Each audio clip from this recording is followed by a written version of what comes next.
Comment reconnaître un document Word? Vous savez, les documents sur Windows, puisque Windows, c'est un système d'exploitation, c'est le système que je suppose que tout le monde, actuellement, qui suit cette formation, a d'être utilisé. Lorsqu'on crée un document sur Windows, Windows, pour sauvegarder ce document, le nom de document a deux parties. Il y a la première partie qui est le nom proprement dit que nous donnons au document. Et la deuxième partie qui renseigne Microsoft Windows sur le type de document que nous allons sauvegarder. Alors, vous allez voir sur le bureau de ma machine.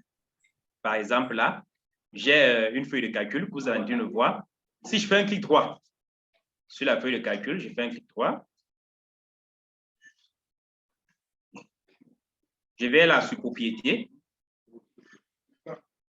Quand je vais sur propriété, si vous voyez à mon écran, là, vous allez voir type de fichier, feuille de calcul, là, avec entre parenthèses, .xls. Donc, XLS, c'est pour dire que j'ai affaire à un document Excel. Donc, XLS, c'est pour dire c'est Excel. Alors, lorsque j'ai affaire à un document Windows, je vais ouvrir mes documents. Je vais prendre le cas d'un document Word. Vous allez voir que l'extension du document Word, son extension, elle est différente par rapport à d'autres documents. Donc là, par exemple, je fais ceci. Je fais un clic droit. Je vais à l'onglet Propriété. Vous allez voir, le document Word, il a l'extension .docx. Donc, vous pouvez rencontrer d'autres documents Word qui ont l'extension .doc, tout simplement, ou alors .docx. Donc, cela veut dire quasiment la même chose, dépendamment de la version de Word qu'on a utilisée pour enregistrer le document. Donc, ça, c'est la méthode basique simple pour reconnaître un document Word. Et aussi, la méthode raccourcie, que nous appelons jamais la méthode paresseuse pour reconnaître un document Word. Quand vous êtes devant un ordinateur sur lequel le logiciel Office est installé, les documents Word portent généralement le logo de Word. Vous allez voir là, le logo de Word. Ça, c'est pour nous renseigner que ce type de document est un document Word, tout simplement. Donc, voilà à peu près comment est-ce que nous faisons pour reconnaître qu'un document est un document qui a été édité ou bien créé par Word. Est-ce que nous sommes ensemble jusqu'à ce niveau? Oui. Nous sommes ensemble. D'accord, c'est parfait. Alors, puisque nous connaissons déjà reconnaître un document Word, il est donc question, l'étape suivante, c'est d'en créer nous-mêmes, puisque reconnaître, nous allons reconnaître les documents qui ont été créés soit par quelqu'un ou bien par quelqu'un d'autre. Il est donc question pour nous de créer notre propre document Word. Alors, pour créer un document Word, il y a plusieurs façons. Donc, dépendamment de la façon avec laquelle vous avez installé le logiciel sur votre ordinateur.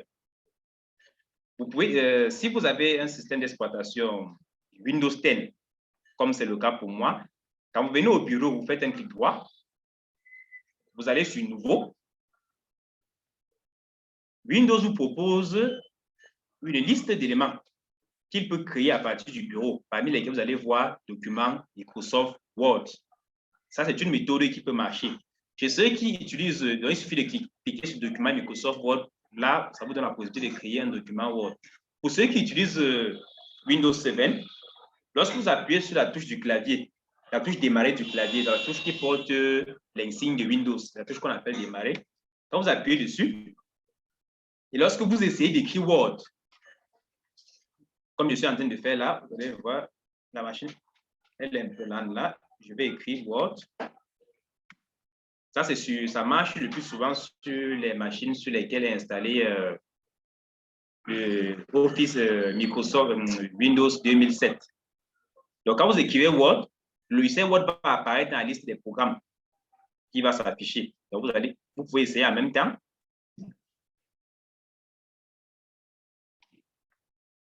Word. Donc, quand j'écris Word là, vous allez voir dans la liste des programmes, il y a Word qui apparaît. Donc, quand je clique dessus, vous allez voir l'application Word. Si je clique dessus, automatiquement, il m'ouvre l'interface de Word. Donc, on peut le faire rapidement ensemble. Je clique sur Word. Il suffit de cliquer une seule fois, puisque c'est un raccourci via le menu démarrer. Donc, on n'a pas besoin de cliquer deux fois comme si on était au bureau ou bien dans un dossier. Alors, si vous utilisez la version Word 2013 comme la mienne, quand vous cliquez sur Word, vous aurez la page que j'ai là. Word vous propose plusieurs options, parmi lesquelles créer un document vierge, ouvrir un document qui existait déjà ou bien importer un document depuis un modèle Office qui existe. Donc, pour notre cas, puisque nous sommes des débutants, on va ouvrir un document vierge sur lequel nous allons commencer à travailler. Alors, je vais patienter que chacun, dans sa machine, crée un document Word vierge. Et une fois que c'est fait, vous allez lever la main pour qu'on soit ensemble, pour être sûr que chacun a devant lui son document Word qu'il a créé. C'est bon pour moi. OK, c'est bon pour les autres. Chacun a un document Word vierge qu'il a créé.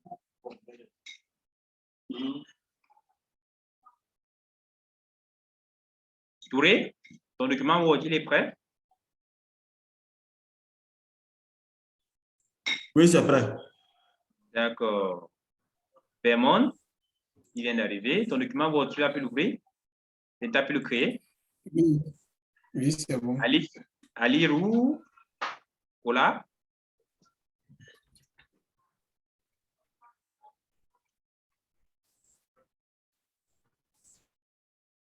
OK, là, c'est parfait. Je crois que c'est bon pour tout le monde. Je vois les mains.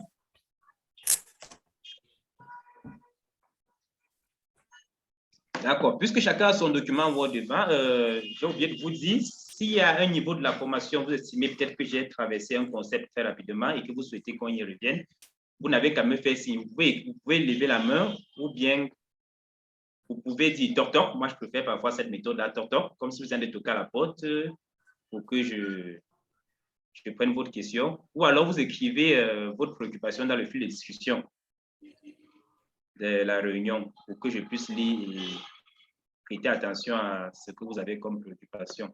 Alors, très rapidement, je vais vous présenter l'interface de Word. Donc, Word est ouvert là. Comme dans tous les autres logiciels de la suite Office, la particularité que les logiciels de Office ont, c'est qu'ils ont la même subdivision au niveau de l'interface. Vous allez voir là, on a une barre des menus. Nous avons le ruban, globalement, qui comporte tous les éléments qu'on peut utiliser, que ce soit les raccourcis d'insertion ou bien les raccourcis d'édition. Les onglets sont accueil, insertion, conception. Vous allez voir que les onglets sont à peu près similaires aux onglets que vous avez vus lorsque vous avez travaillé sur Excel. Jusque-là, c'est bon. Le volet accueil, comme son nom l'indique, il regroupe les éléments qui sont à usage les plus courants. Donc, ce sont les éléments qu'on retrouve le plus souvent dont on a besoin le plus souvent pour traiter les documents. Donc, ici, par exemple, vous avez la police. La police, pour modifier le style d'écriture du document, en fonction du document que je vais écrire, je peux décider de choisir d'adopter une police particulière.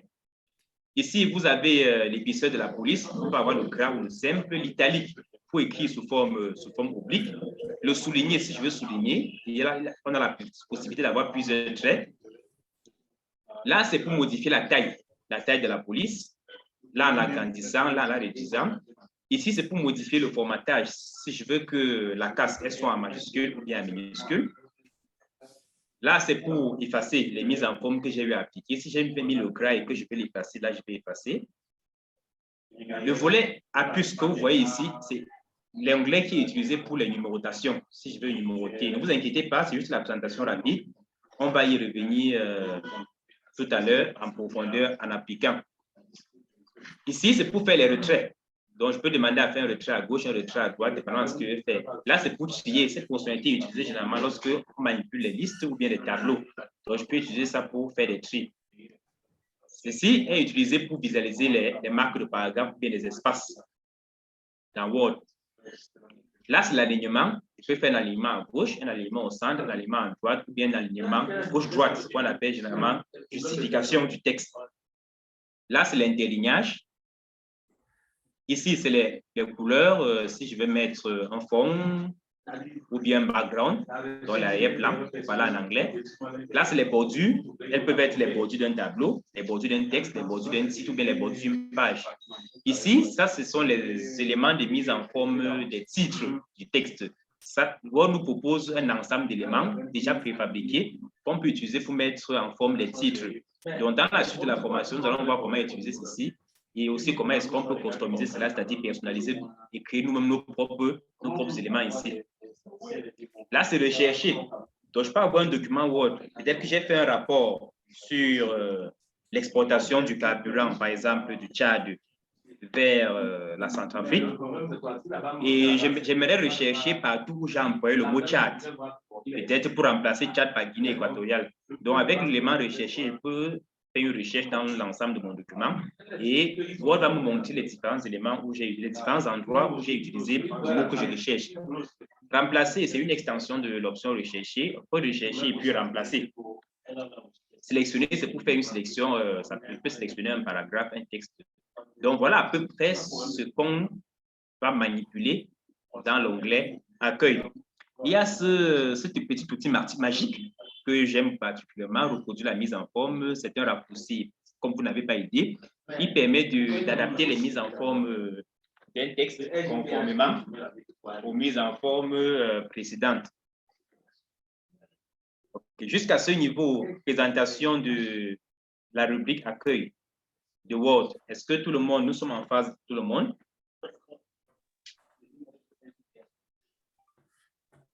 Oui, c'est bon. Agnès? Alirou? Oui, c'est bon. D'accord, c'est bon. Okay. Vous savez, de temps en temps, il faut faire signe de vie. Quand vous ne réagissez pas, à un moment donné, je peux me dire que je suis dans la salle seul. Ok, c'est bon. Donc, quand vous faites des gestes, vous levez la main, vous faites OK, ça me donne l'impression que nous sommes évolués ensemble. OK. Alors, on va essayer de suivre le document que vous avez devant vous, mais par endroit, on va un peu sortir du syllabus que vous avez pour toucher certains éléments qui tournent autour. Donc, on n'a pas voulu forcément écrire, mais qui sont quand même des éléments qui sont importants pour ceux qui veulent se former sur le logiciel Word. Alors, là, nous avons la barre d'outils. On va s'amuser à écrire une petite phrase. Chacun va écrire une phrase de son choix devant son écran. Et c'est avec cette phrase-là que nous allons faire les mises en forme et suivre la formation. Donc, moi, je vais écrire une phrase banale là. Je suis informaticien et j'aime... donc, chacun va écrire une phrase de son choix et j'aime travailler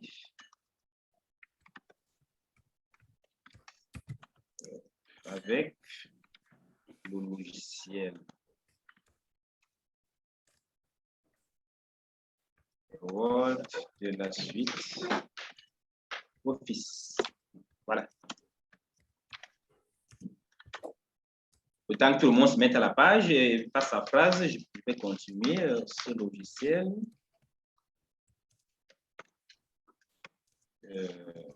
Est particulièrement intéressant.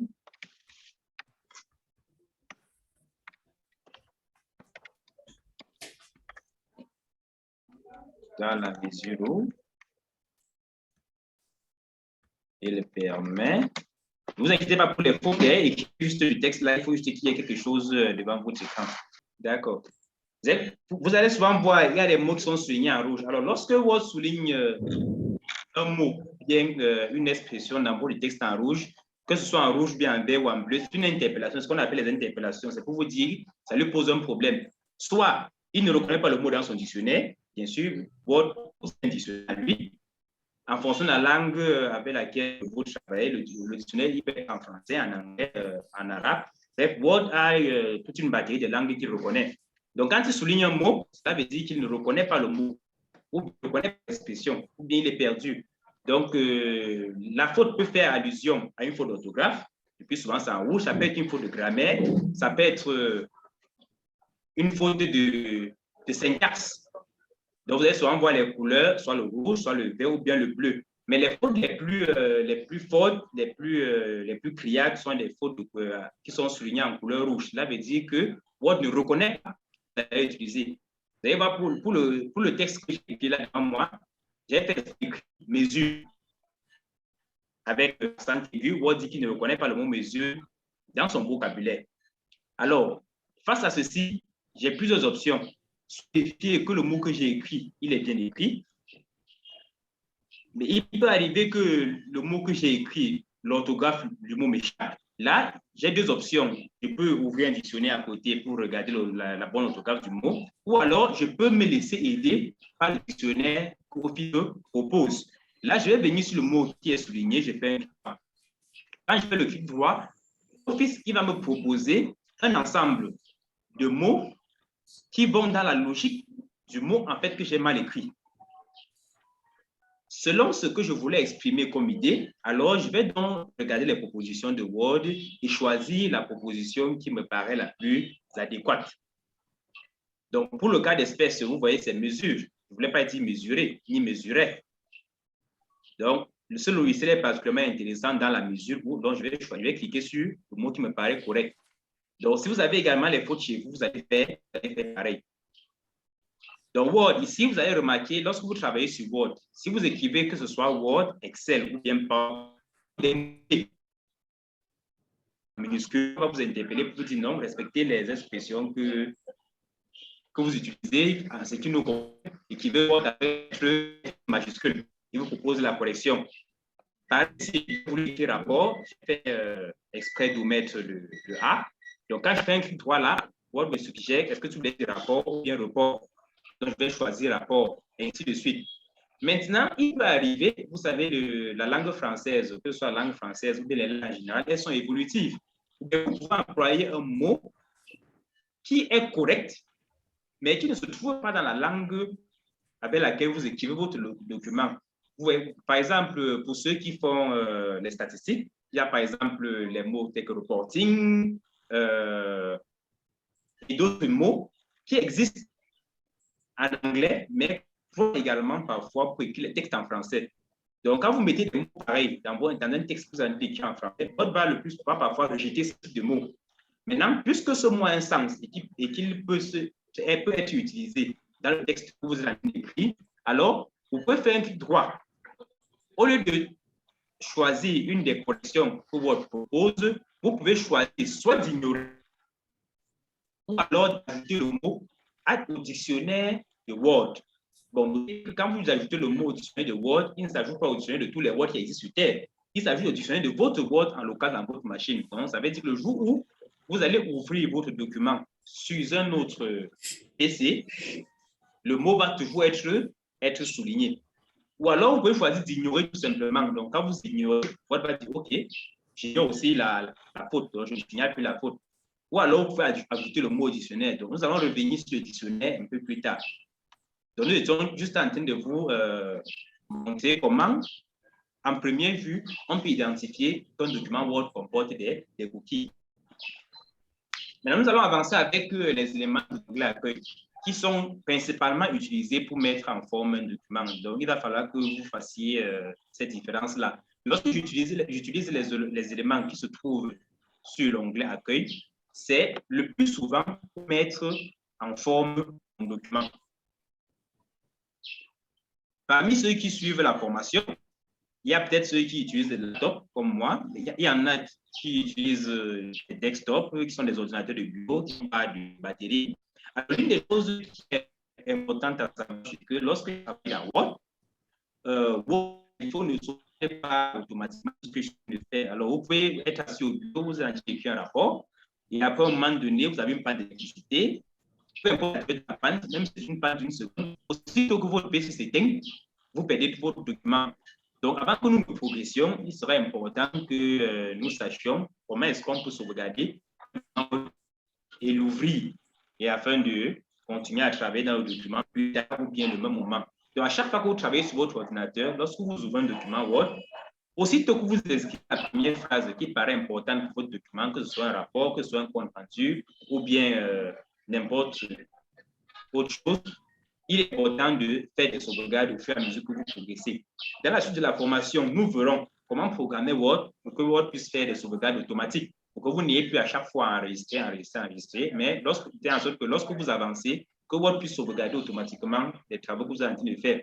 Là, cela vous épargne le stress, le souci de vouloir enregistrer le travail au fur et à mesure. Alors, comment est-ce que je fais pour enregistrer un document? Là, plusieurs méthodes se présentent.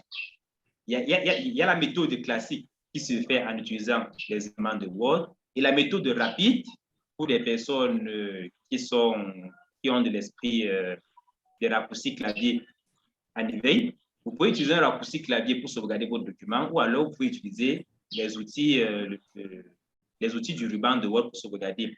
Alors, la sauvegarde d'un document se fait en 4 étapes. La première étape, qu'est-ce que je fais? Peu importe la version de Word sur laquelle je travaille, je vais cliquer sur Fichier.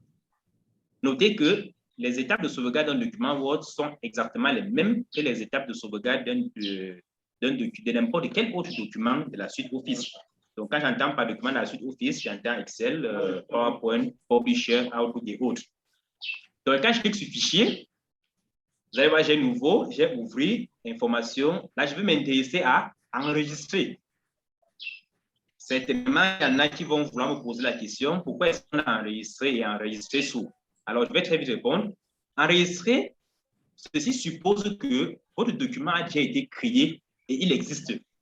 Donc, enregistrer, on va tout simplement aller écraser l'ancienne version du document.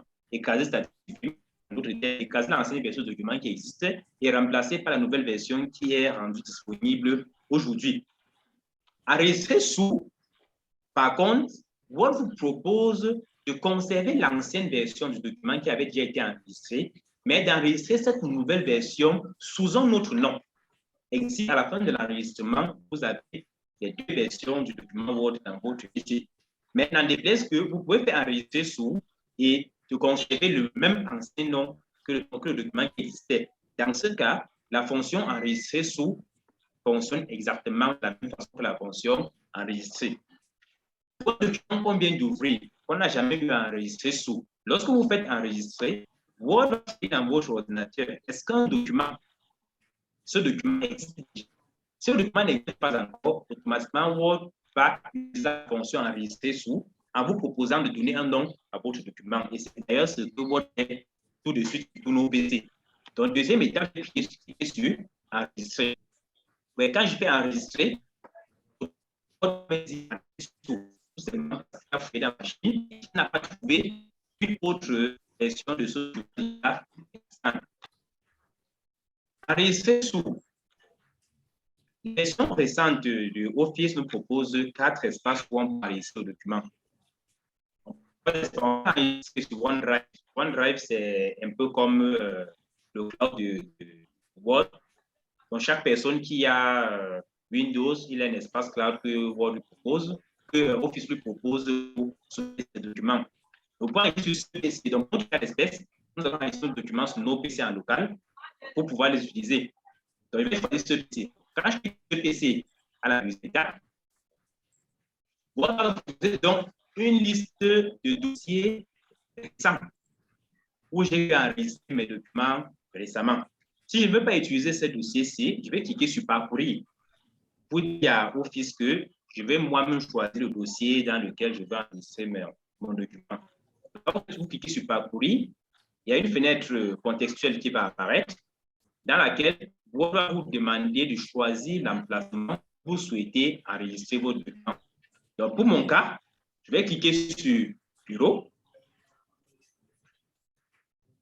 Au niveau du bureau, je peux directement enregistrer mon document au bureau, mais il y a des professionnels qui ont des voix très saturées. Lorsqu'on enregistre un document au bureau, le document après très fastidieux, très compliqué. Donc, je peux choisir d'ouvrir un dossier au bureau dans lequel je vais enregistrer mon document. Donc, pour cela, je clique sur Nouveau dossier. OK, je vais passer à une question pour que les autres, vous le fassiez en même temps.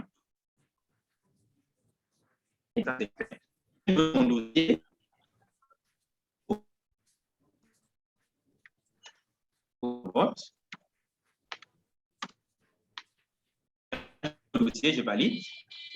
J'ouvre mon dossier. Et là, juste en bas, nom du fichier. Word me demande quel est le nom que je souhaite donner à mon fichier. Je vais appeler mon fichier cours numéro 1. Pour que je vais faire. Donc, le document ne va pas contenir des caractères spéciaux. Il y a un nombre de caractères qui sont refusés par Word lorsqu'on veut nommer un document. Donc, je mets cours numéro 1 pour dire que mon document s'appelle cours numéro 1. Et là, en bas, vous allez voir type. Word me dit c'est un document de type Word. Maintenant, je peux choisir un autre type ici. Mais nous allons venir sur le type de document pour voir le système lorsque nous allons évoluer dans la formation. Donc, je choisis type de document Word. Et là, je vais cliquer sur enregistrer. Donc, quand j'ai cliqué sur enregistrer, pour vérifier que mon document est enregistré, vous allez voir de la page de titre Word, mon document va le nom ou numéro 1, qui est le nom que j'ai dans le document lorsque donc, on n'a pas le nom du document, cela veut dire seulement chose. Le document n'a pas bien été enregistré, ou alors que vous avez omis de mentionner un nom à votre document. Donc, tous ceux qui ont enregistré le document doivent avoir la tête là, donc ils ont de nos documents. Je vois la main, ok, c'est bon, très bien, voilà, super. Ça veut dire qu'on peut poursuivre, nous sommes ensemble. Félicitations à vous, bravo. Ok, on va tester l'enregistrement. Ce que je vais faire, c'est que je fais mon document Word. Donc, je fais mon document Word que j'ai créé. Pour faire mon document Word, je vais en haut, à droite, au niveau de la barre des titres là. Je clique juste sur la croix là. Oups, une fois que j'ai cliqué dessus, mon document Word va se fermer. Donc, une fois que mon document Word est fermé, pour réouvrir mon document, je me souviens où est-ce que j'ai sauvegardé mon document. Pour ma part, j'avais créé un dossier au bureau que j'ai nommé cours sur Word, le voici, que je vais ouvrir. Et à l'intérieur, voici mon document, cours numéro 1, que j'ouvre là. Et j'ai mon document Word devant moi dans lequel je vais continuer à travailler. Je suppose que c'est le cas pour vous.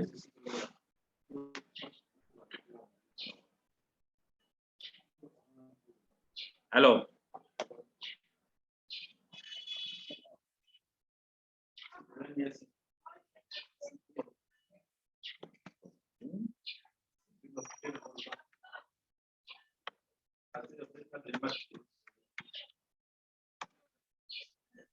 ok, il y a Guy qui nous pose une préoccupation pertinente. Là, il dit qu'il n'a pas pu voir le texte enregistré tout à l'heure.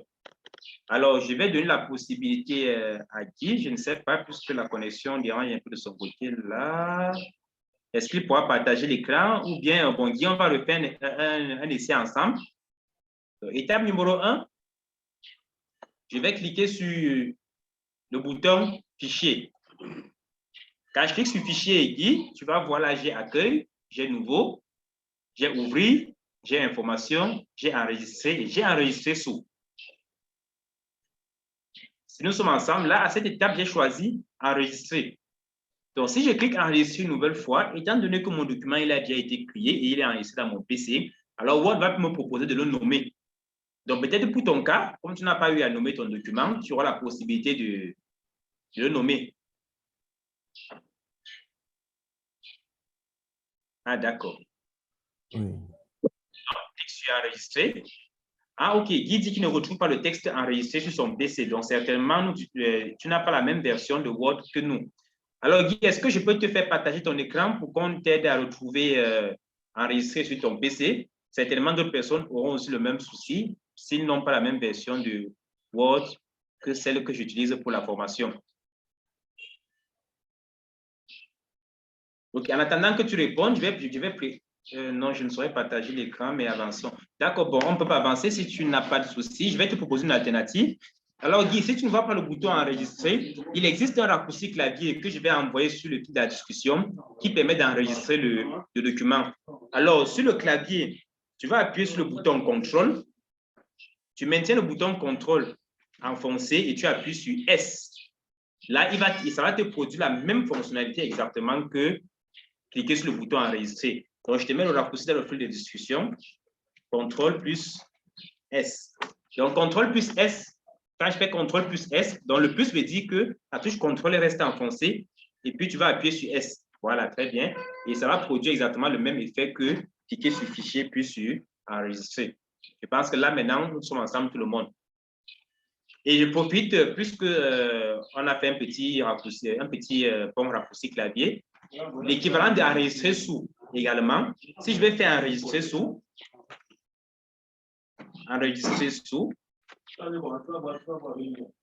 ce que je fais, c'est je vais appuyer sur la touche F12. Donc, quand j'appuie sur la touche F12 de mon clavier, vous allez voir si j'appuie F12 là.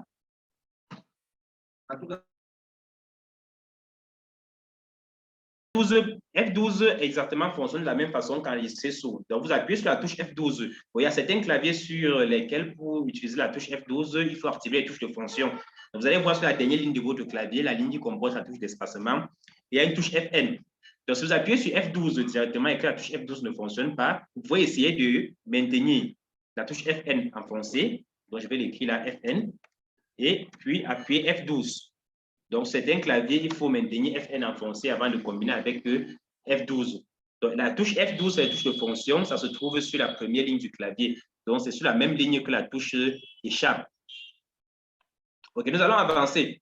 Donc, nous sommes bien capables de créer un document, nous sommes capables de l'enregistrer, de le nommer, de reconnaître un document Word, c'est déjà pas mal pour nous. Alors, nous avons un document Word devant nous. Il est donc question que nous y fassions des petits travaux, des petites mises en forme.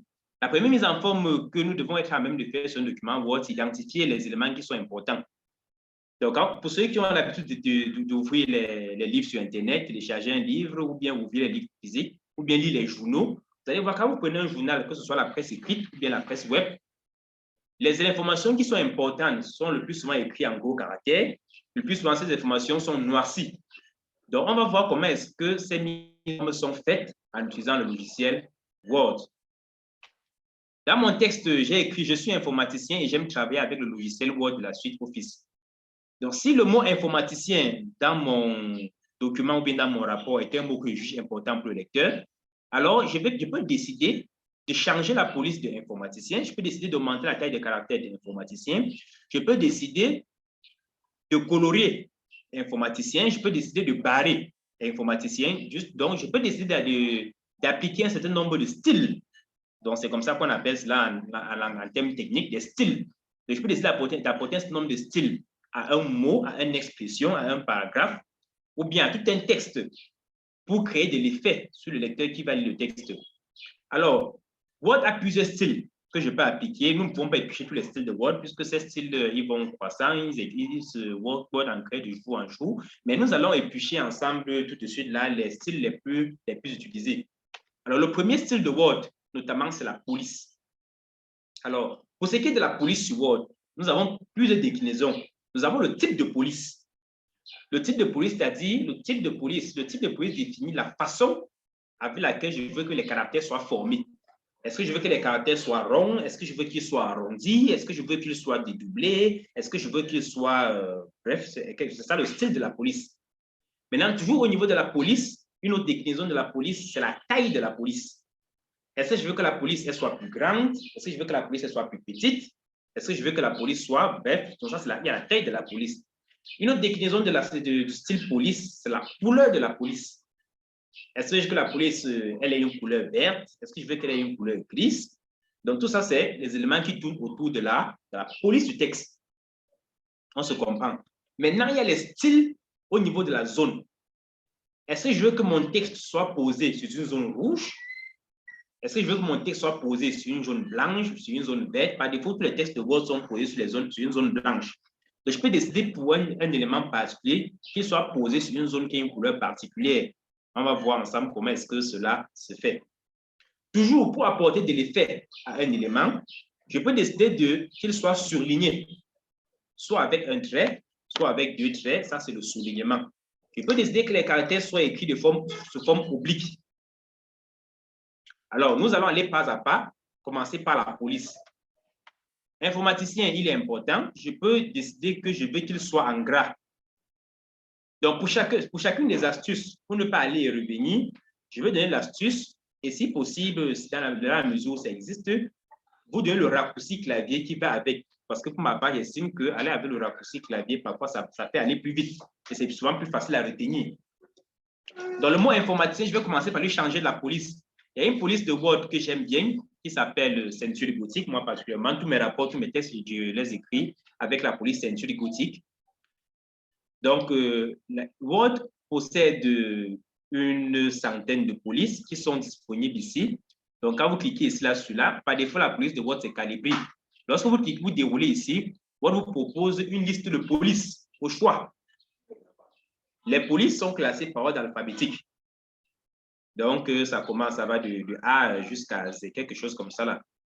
Et ce qui est aussi important et bon, un avantage que Office offre par rapport, Word offre par rapport à d'autres logiciels de traitement des textes, parce qu'il est important de savoir que le Word n'est pas le seul logiciel qu'on peut utiliser pour traiter un texte.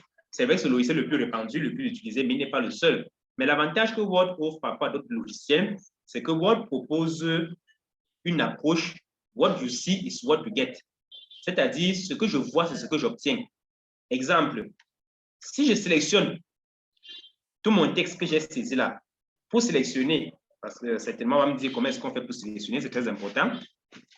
Avant de poursuivre, comment est-ce que je fais pour sélectionner? Pour sélectionner dans Word, il y a plusieurs options. Première option, je peux me servir de la souris. Deuxième option, je peux me servir de la souris et du clavier. Ou alors, je peux me servir du clavier tout simplement, selon ce que je vais sélectionner. Pour ma part, la méthode la plus facile pour sélectionner dans Word est d'utiliser la souris et le clavier. Si je vais sélectionner le mot informaticien, ce que je fais, c'est quoi? J'identifie dans Word à quel niveau est-ce que le mot informaticien se trouve. Je vais poser le curseur de la souris là, au début du mot informaticien. Vous voyez? Je pose le curseur au début du mot informaticien. Maintenant, je vais me guider du clavier. Sur votre clavier, vous avez une touche qui s'appelle Shift. Je vais écrire l'orthographe de la touche dans le fil de discussion. Vous allez la repérer sur votre clavier. La touche là se trouve sur le clavier, le plus souvent à gauche. Shift. Vous avez cette touche-ci. Une fois que j'ai posé le curseur là, au début du mot ou bien de l'expression qu'il va sélectionner, je maintiens la touche Shift. Maintenant, je vais me servir des touches de direction. Vous avez sur le clavier, il y a les touches gauche, droite, en haut, en bas. Sur votre clavier. Donc, je vais afficher rapidement un clavier visuel. C'est plus facile de vous montrer les choses sur le clavier visuel. Là, pour ne plus avoir à vous dicter, à vous écrire les touches dans le fil de discussion, je vais vous montrer les touches directement en live sur le clavier visuel. Donc, voici un clavier visuel. Devant moi, tout le monde a un clavier visuel. Voici la touche Shift. Donc, certains claviers, c'est écrit Maj, d'autres claviers, c'est écrit Shift, dépendamment de la langue avec laquelle les termes sont écrits sur votre clavier. Donc là, voici la touche Shift. Elle est là. Il y en a deux sur le clavier, une à gauche là et une autre à droite. Voilà. Donc, c'est ça la touche Shift. Donc, quand je vais venir ici,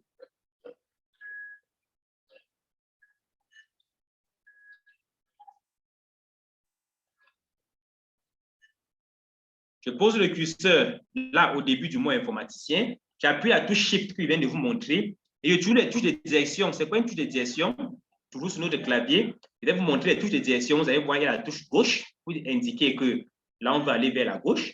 La touche haut pour indiquer qu'on va vers le haut. La touche bas, qu'on va vers le bas. La touche droite pour dire que nous allons aller vers la droite. Donc, puisque je vais sélectionner le mot informaticien, alors c'est naturel que je vais aller vers la droite. Je vais maintenir, enfoncer la touche Shift et je vais appuyer la touche de direction droite pour dire que je suis en train de me déplacer vers la droite. Alors, l'avantage de sélectionner avec le clavier et la souris, c'est que ça vous évite des erreurs. Parfois, sélectionner un mot dans un document Word est plus difficile que sélectionner tout le document pour ceux qui n'ont pas l'habilité à manipuler la souris. Donc, quand vous posez le curseur, si je veux sélectionner le mot « suis », de « je suis » dans ma phrase là, je pose le curseur juste là au début, je maintiens la touche Shift enfoncée, je suis la touche de direction pour progresser. Si je choisis de poser le curseur en fin de mot, je pose le curseur là en fin de mot, je maintiens la touche Shift enfoncée. Si c'est informaticien qui veut sélectionner, alors je vais orienter l'ordinateur vers la gauche. Et là, à chaque fois que j'appuie sur le bouton de sélection, vous allez voir, il va progresser dans le sens que j'ai indiqué. Donc là, je suis informaticien. Je maintiens la touche Shift. Comme vous voyez sur l'écran là, elle est enfoncée. Quand c'est bleu là, c'est pour dire que j'ai cliqué dessus. Et j'utilise la touche de direction que vous voyez là. Hop, il me fait une sélection. Là, c'est très facile. Si je vais sélectionner tout mon paragraphe, c'est très simple. Je pose le curseur en début de mon paragraphe. Je maintiens la touche Shift enfoncée. Je m'essaie de la touche de direction vers le bas pour dire que tu vas prendre la première ligne là sur laquelle je suis placé. Tu appuies vers le bas là. Oups. Pour dire que tu vas prendre également la deuxième ligne. Oups. Et tu vas prendre aussi la dernière ligne. Alors, cette méthode, elle est très facile pour ma part pour sélectionner. Mais ceux qui ont un usage habile de la souris, vous pouvez cliquer là au-dessus et utiliser ce qu'on appelle le glisser de la souris. Donc, je glisse là et ça sélectionne.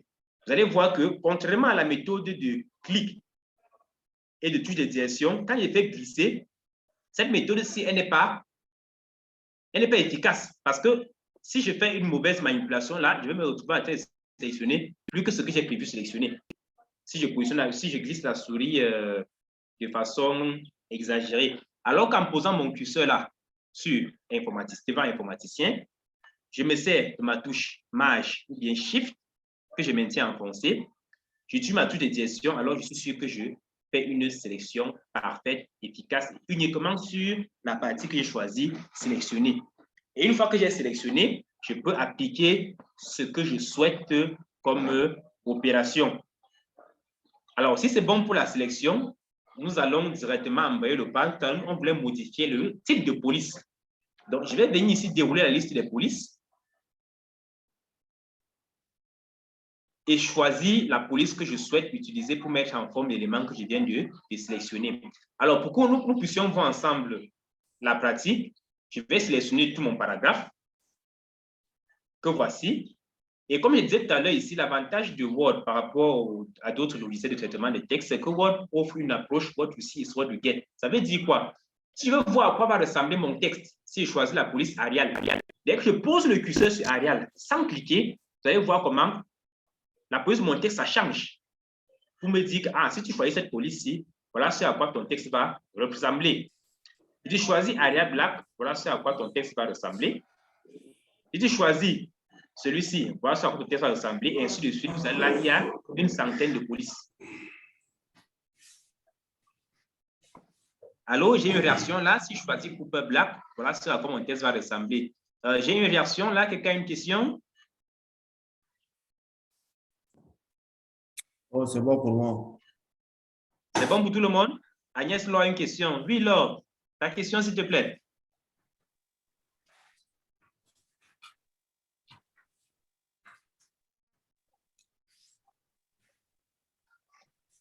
Allô, Agnès, tout le monde t'écoute. La main a été levée depuis longtemps. Je n'ai pas de questions. C'est bon, juste ici.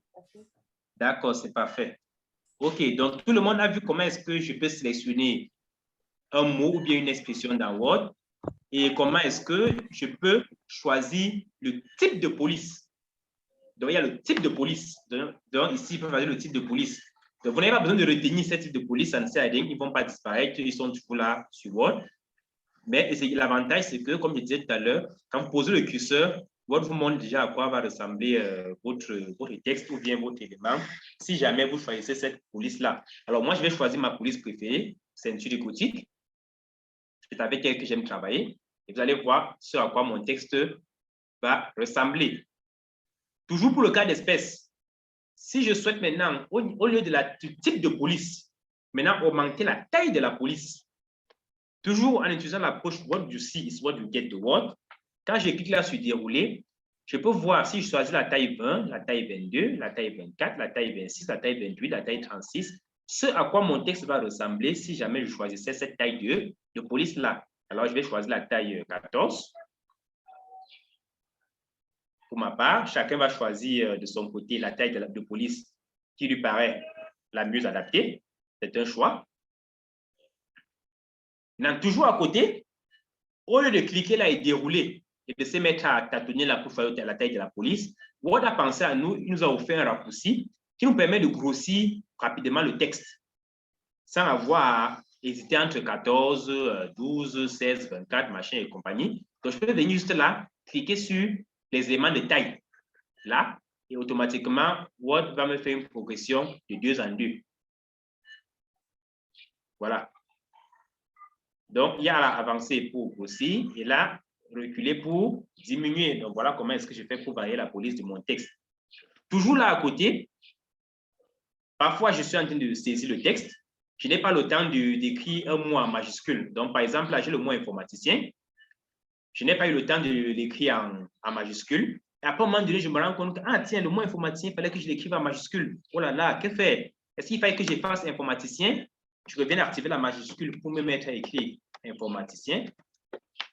Bon, pour moi, c'est une méthode qui marche, mais pour ma part, c'est une méthode qui s'avère longue. Alors, qu'est-ce que je fais? Donc, je peux choisir de venir tout simplement là. Je pose mon curseur au début de l'informaticien.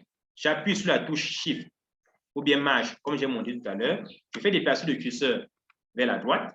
Je sélectionne l'informaticien. Je viens ici, je clique sur l'aspect casse.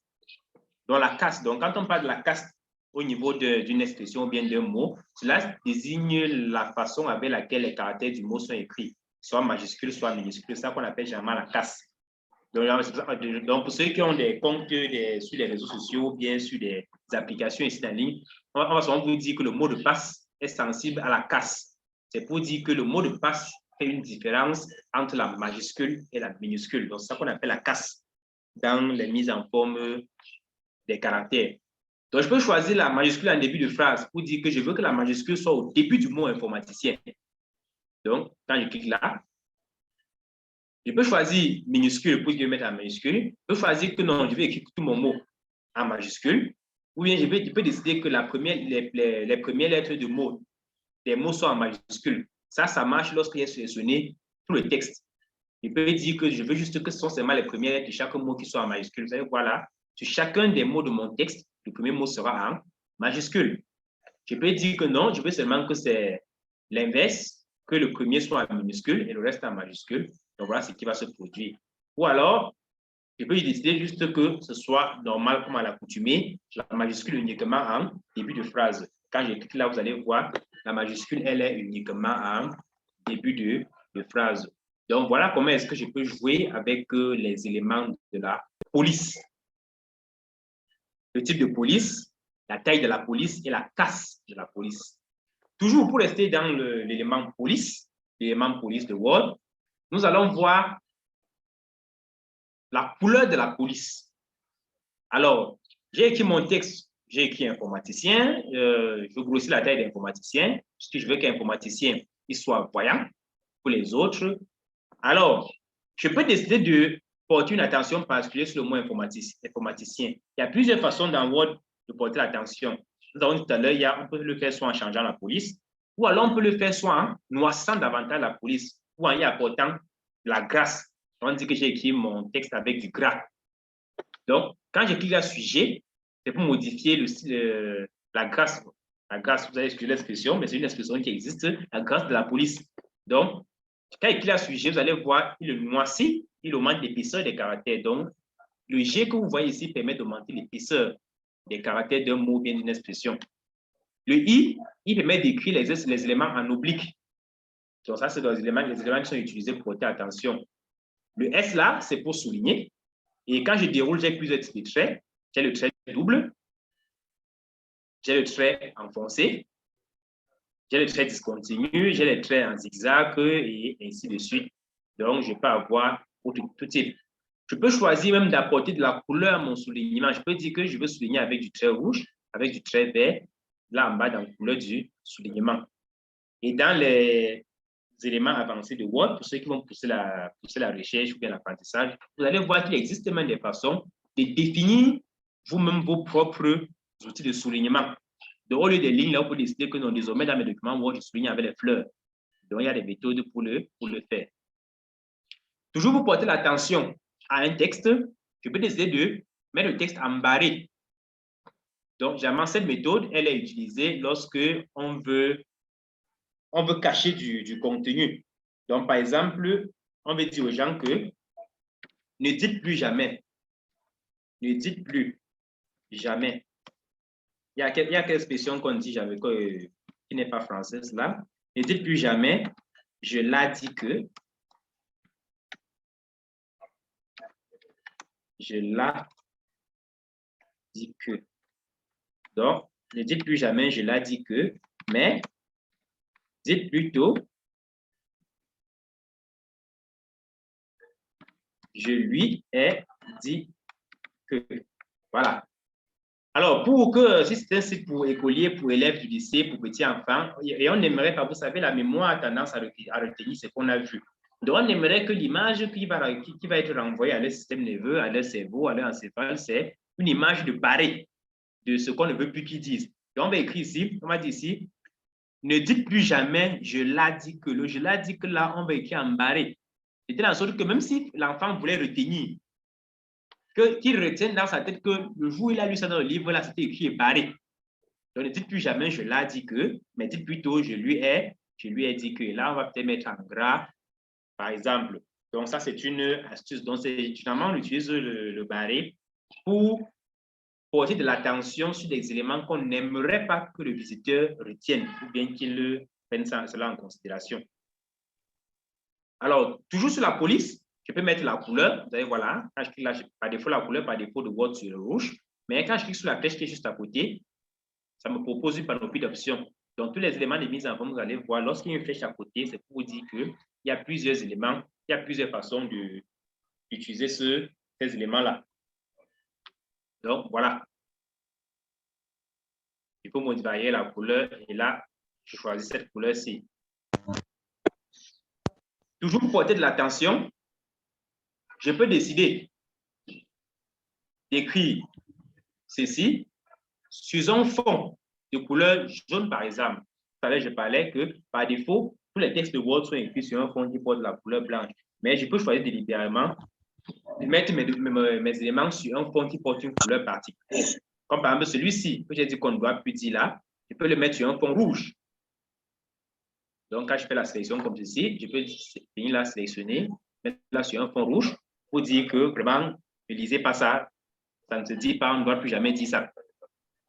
Choisir le fond sur lequel je vais mettre le document. Vous allez souvent voir des textes, pour ceux qui ont l'habitude de lire les livres ou bien les images. Lorsque vous êtes en train de lire un texte ou bien un ouvrage, on va prendre un exemple sur Wikipédia, vous allez voir.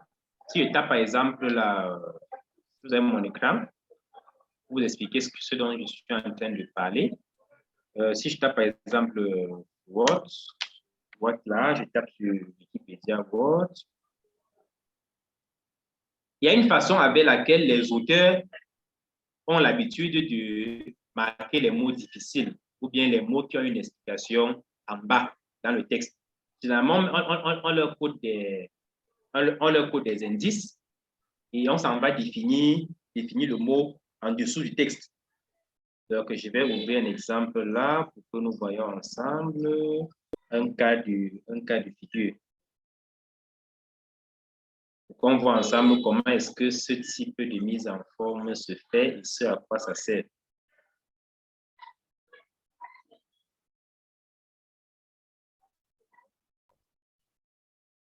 J'espère que je vais trouver un exemple.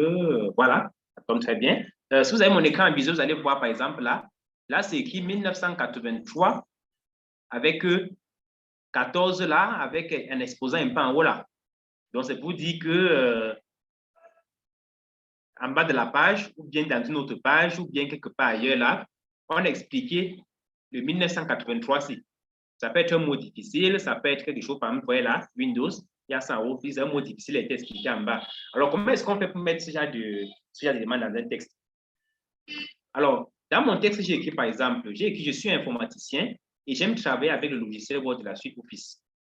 Il peut arriver que le mot « Office » soit un mot difficile que je souhaiterais expliquer en bas de mon texte.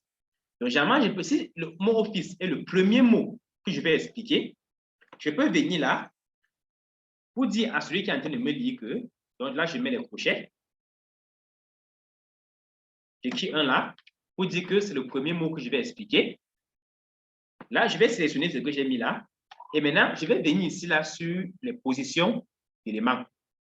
Là, je clique là, je le mets en exposant, là en haut. C'est pour dire au lecteur qu'en fait, le 1 ne fait pas partie de la suite de la phrase. Le 1 indique que office est le premier mot que j'aurai à expliquer, soit dans les références de ma page ou bien en bas de ma page, bien quelque part dans ma page. Bref, tout simplement pour dire que le mot 1 que je mets là en exposant, c'est comme ça se dit de façon scientifique, ne fait pas partie de la suite de la phrase. Donc, je vais utiliser ça pour expliquer en bas. Dans les aspects avancés de Word, si la formation nous permet d'arriver jusqu'à ce niveau-là, il y a des façons d'insérer ces insignes automatiquement avec des significations en dessous. Mais sinon, c'est ce à quoi servent ces éléments-ci. Pour ceux qui sont fans des mathématiques, on peut aussi utiliser ça pour faire autre chose. On peut écrire x là. Généralement, quand on veut écrire x au carré, on va écrire x2. Et là, on va mettre là pour dire x carré, x au carré. Ou alors, je peux écrire 2. Si je veux enlever, je clique juste dessus, ça repart. Si je veux mettre, je clique dessus, ça met. Cette propriété s'appelle what you see is what you get, comme j'expliquais tout à l'heure. C'est un avantage de Office, de Word. Quand je clique, je vois d'abord ce que j'ai. Je peux mettre en dessous pour dire que je le mets plutôt en bas, dans mon pour les indices. Et tableau numéro 1i, tableau numéro 2i, quelque chose comme ceci. Donc voilà ce à quoi ces deux éléments sont utilisés. Mais dans la pratique, on ne les utilise pas trop parce que ils ont un incident sur la mise en forme du texte. On utilise généralement autre chose, notamment des formules pour insérer ce type d'annotation. Donc, jusqu'ici, voilà quelques outils, comment est-ce qu'on peut faire pour mettre en forme notre texte en utilisant les polices. Donc, nous allons souffler un peu, 1 minute. Ce sera le temps pour moi de prendre quelques questions. C'est quand les questions en ce qui concerne les polices. Maintenant, on va laisser vous voyez des polices pour attaquer maintenant un autre aspect de la mise en forme du texte, à savoir l'arborescence, l'affichage, la chronographie, les puces, la numérotation et autres. Alors, on va prendre une petite minute, 60 secondes exactement, pendant laquelle, si quelqu'un a une préoccupation, un élément sur lequel il aimerait qu'on revienne, on va y revenir avant de progresser avec les autres éléments de la mise en forme du texte. Alors, je suis à l'écoute, je vais regarder toutes les discussions. Si quelqu'un a une préoccupation. J'ai une préoccupation, s'il vous plaît. Oui, oui, Agnès, nous t'écoutons. D'accord, j'aimerais...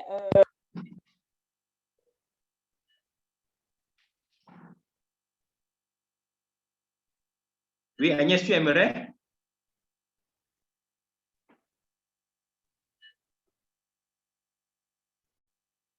Agnès, tu aimerais? Vous m'écoutez maintenant?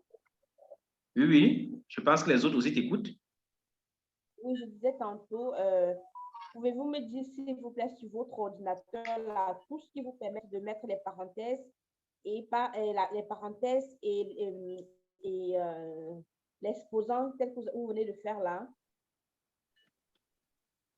Ok, d'accord. Agnès, vous pouvez m'appeler Plumel, c'est mon prénom. Je préfère qu'on m'appelle comme cela. J'aime pas trop monsieur et autres. Là, c'est un peu souvent très lourd. Vous savez, quand on s'appelle par le prénom, ça marque la proximité. C'est le système français. Donc, vous pouvez m'appeler Plumel, il n'y a pas de souci. J'espère que ça ne vous dérange pas quand je vous appelle Agnès ou bien Laure et les autres aussi. Si c'est le cas, je m'en excuse, mais je préfère que vous m'appelez par mon prénom. D'accord. D'accord. Alors, Agnès veut savoir la touche que j'utilise sur mon clavier pour mettre les parenthèses. Alors, déjà, ce qu'il faut savoir, c'est que les touches varient d'un clavier à l'autre. Donc, je vais afficher le clavier visuel qui montre le clavier standard. Donc, généralement, le clavier visuel s'affiche en fonction de comment est-ce que, de quel clavier sur votre machine. Donc, je ne sais pas si le clavier visuel que j'ai à l'écran, c'est le même clavier que tu as. Est-ce que le clavier visuel que tu vois sur mon écran, c'est le même clavier qui est sur ton ordinateur? Là, ça me permettra de te guider. Malheureusement, non, j'ai OK. Est-ce que ton clavier sur ton ordinateur que tu as, sur lequel tu es devant, il a un pavé numérique, il a les touches numériques 1, 2, 3, 4, 5, 6? Oui. Il a, OK, ton clavier, tu sais s'il est en français ou bien il est en anglais. Quand tu vas appuyer A, tu appuies sur la première touche de l'alphabet ou bien tu appuies ailleurs. Ah, je vois, malheureusement, oui, moi, c'est le Q. Ah, ton A, c'est le Q. Oui. OK, ton A, c'est le Q et le Q, c'est la A. OK. Et tu peux me dire quelle est la position de Q sur ton clavier? C'est la première touche ou bien il est en bas? La première touche. D'accord. Si c'est la première touche, ça veut dire qu'en fait, ton clavier, c'est un clavier français. C'est juste que les touches qui ont été marquées en anglais. Alors, si c'est un clavier français, pour insérer la parenthèse, tu te rassures premièrement que la touche majuscule, là voici, qu'elle n'est pas activée. Tu vois la touche majuscule, n'est-ce pas? Donc, quand tu veux mettre la parenthèse, tu te rassures premièrement que cette touche-ci n'est pas activée. Généralement, quand elle est activée, il y a un voyant qui signale sur le clavier une lettre qui est active. Donc, si elle est activée, tu la désactives d'abord. Une fois qu'elle est désactivée, tu viens là sur la ligne qui est juste au-dessus là, la ligne qui est en dessous des touches de fonction, qui comporte les numéros. Au niveau de la touche 5, c'est la touche qui permet d'ouvrir la parenthèse. Tu peux essayer avec moi? En fait, en réalité, je vais faire mais les crochets plutôt, les crochets, qu'est-ce que vous devez faire là, les crochets? Ah, tu veux les crochets, d'accord. OK, les crochets, nonobstant les mêmes paramètres, pour mettre les crochets, tu vas appuyer sur la touche 3. 3. C'est bon? La touche 3, hein? Oui, la touche 3, juste au-dessus là. Donc, sur le même, là où j'appuie là, 3. Ça ouvre le crochet. C'est autre chose. Pour moi, c'est 2 points. Ah, je pense que ça ouvre plutôt 2 points. Oui. OK, ça veut dire que, bon, toi, ton clavier, il a une langue qui n'est pas la nôtre. Alors, comment est-ce que je vais faire pour t'aider? Je n'ai pas ton clavier en face de moi, ça fait un peu complexe. OK, plus si ça ouvre 2 points, ça veut dire que ta machine, elle a une autre langue. Ça s'appelle quel type de crochet? Les crochets anglais ou bien carrément 2 points? C'est justement là, je vais dire les points que vous avez sur votre 3 là, exactement les mêmes points. Ah, d'accord, que ça, c'est les crochets anglais. Bon, c'est vrai que c'est équivalent, hein, ça ne me pose pas de problème. Donc, chez toi, ça met les crochets anglais. Donc, ton clavier, il est anglais, en fait.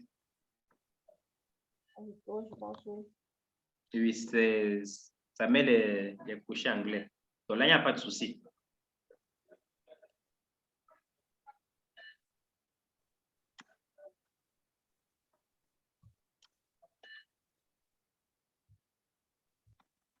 C'est bon? On peut avancer? On peut avancer.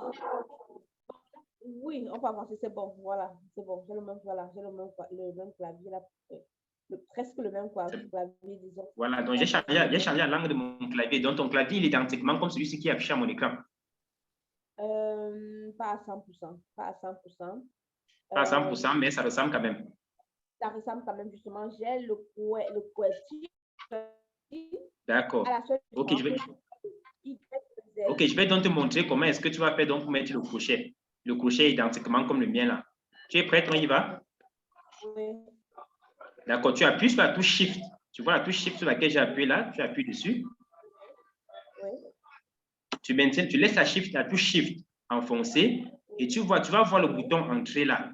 Avant le bouton Entrée, il y a une touche là, juste à côté. Tu maintiens la touche Shift enfoncée et tu appuies sur la touche là. Ça va te mettre au crochet en principe. Je suis en train d'essayer.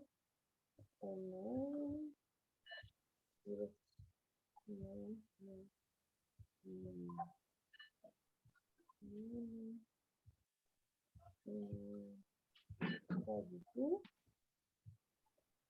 Tu maintiens la touche Shift enfoncée et tu appuies sur la touche que je t'ai indiquée. La touche est juste avant la touche Entrée, sur la même ligne, telle que sur mon écran. Sur la même ligne. Ensuite, tu vas maintenir la touche Shift là, enfoncée et tu appuies sur la touche qui est juste avant la touche Entrée, sur la même ligne là. Je pense qu'on ne va pas s'en sortir là, on ne va surtout pas s'en sortir parce que les claviers ne sont pas les mêmes. Justement, après mon entrée, j'ai un jazz qui est signalé. Vous savez que le problème ne sera pas résolu. Après ta touche Entrée, c'est plutôt dièse. Le jazz, oui. OK, là, on ne va pas s'en sortir. Malheureusement, on va continuer. Ils sont tombés. D'accord. Peut-être l'allemand. Vous savez, les claviers, là, n'existent pas. qu'il est allemand, peut-être, essayez avec le clavier allemand, peut-être qu'on pourra s'en sortir. D'accord. Mais tu peux installer un clavier français après, si ça ne te pose pas de problème. Tu peux taper sur Google comment changer la langue de mon clavier et avoir un clavier français. Là, ça va plus t'embêter. Donc, on pourra le faire après. Je vais te laisser mon adresse email. Tu vas m'écrire, je vais te montrer comment tu peux changer la langue de ton clavier pour avoir un clavier français typiquement et avoir les touches où elles sont. D'accord. OK, j'ai la main de Vernon qui est levée. Vernon, tu as un souci? On peut écouter ta question?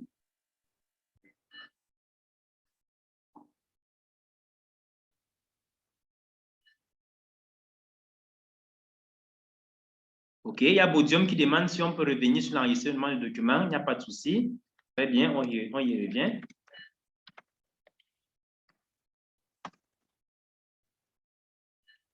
OK, enregistrement du document, je vais recommencer. Vous savez, notre document, il est là, il est déjà assez touffu. Nous l'avons écrit, il est propre. Mais les questions que je l'enregistre. Alors, pour enregistrer mon document, je vous ai dit, c'est une méthode qui va à 4 étapes. 4 étapes si mon document n'existe pas encore. Maintenant, si mon document existe déjà, il suffit que je fasse CTRL. Donc, j'appuie sur la touche CTRL là. Sur le clavier que vous voyez la CTRL, je maintiens. Je maintiens la touche CTRL activée, j'appuie sur la touche S.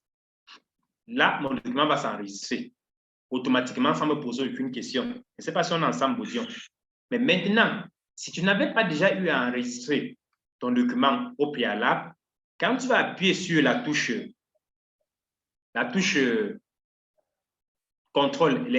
plus S, alors il te sera proposé de donner un nom à ton document dont la fonction enregistrer va se comporter comme la fonction enregistrer sous. OK, Vernon revient également sur la question comment mettre un crochet. Alors, OK, on va finir avec la préoccupation de Bodium sur l'enregistrement. Donc, je disais tantôt, tu peux faire CTRL, maintenir CTRL, et puis appuyer sur la touche S. Ou alors, te servir de fichier, donc en cliquant sur Fichier.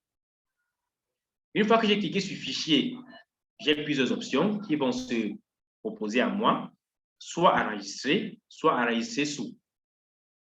Donc, si mon document, c'est la première fois que je l'ouvre, que je le crée et autres, lorsque je clique sur enregistrer, la fonction enregistrer se comporte exactement de la même façon que la fonction enregistrer sous. Donc, je vais cliquer là sur enregistrer, ou bien sur. Donc, je clique sur enregistrer ou bien sur enregistrer sous. Si c'est la première fois, ça va se comporter de la même façon. Donc, quand je clique sur enregistrer sous, l'ordinateur me demande où est-ce que tu souhaites garder ton document. Est-ce que tu vas le garder sur un stockage drive en ligne? Est-ce que tu veux le garder dans les emplacements récents sur lesquels tu as sauvegardé les récents documents sur lesquels tu as travaillé dans ton ordinateur? Ou alors tu veux parcourir les dossiers de ton ordinateur et choisir un répertoire personnalisé.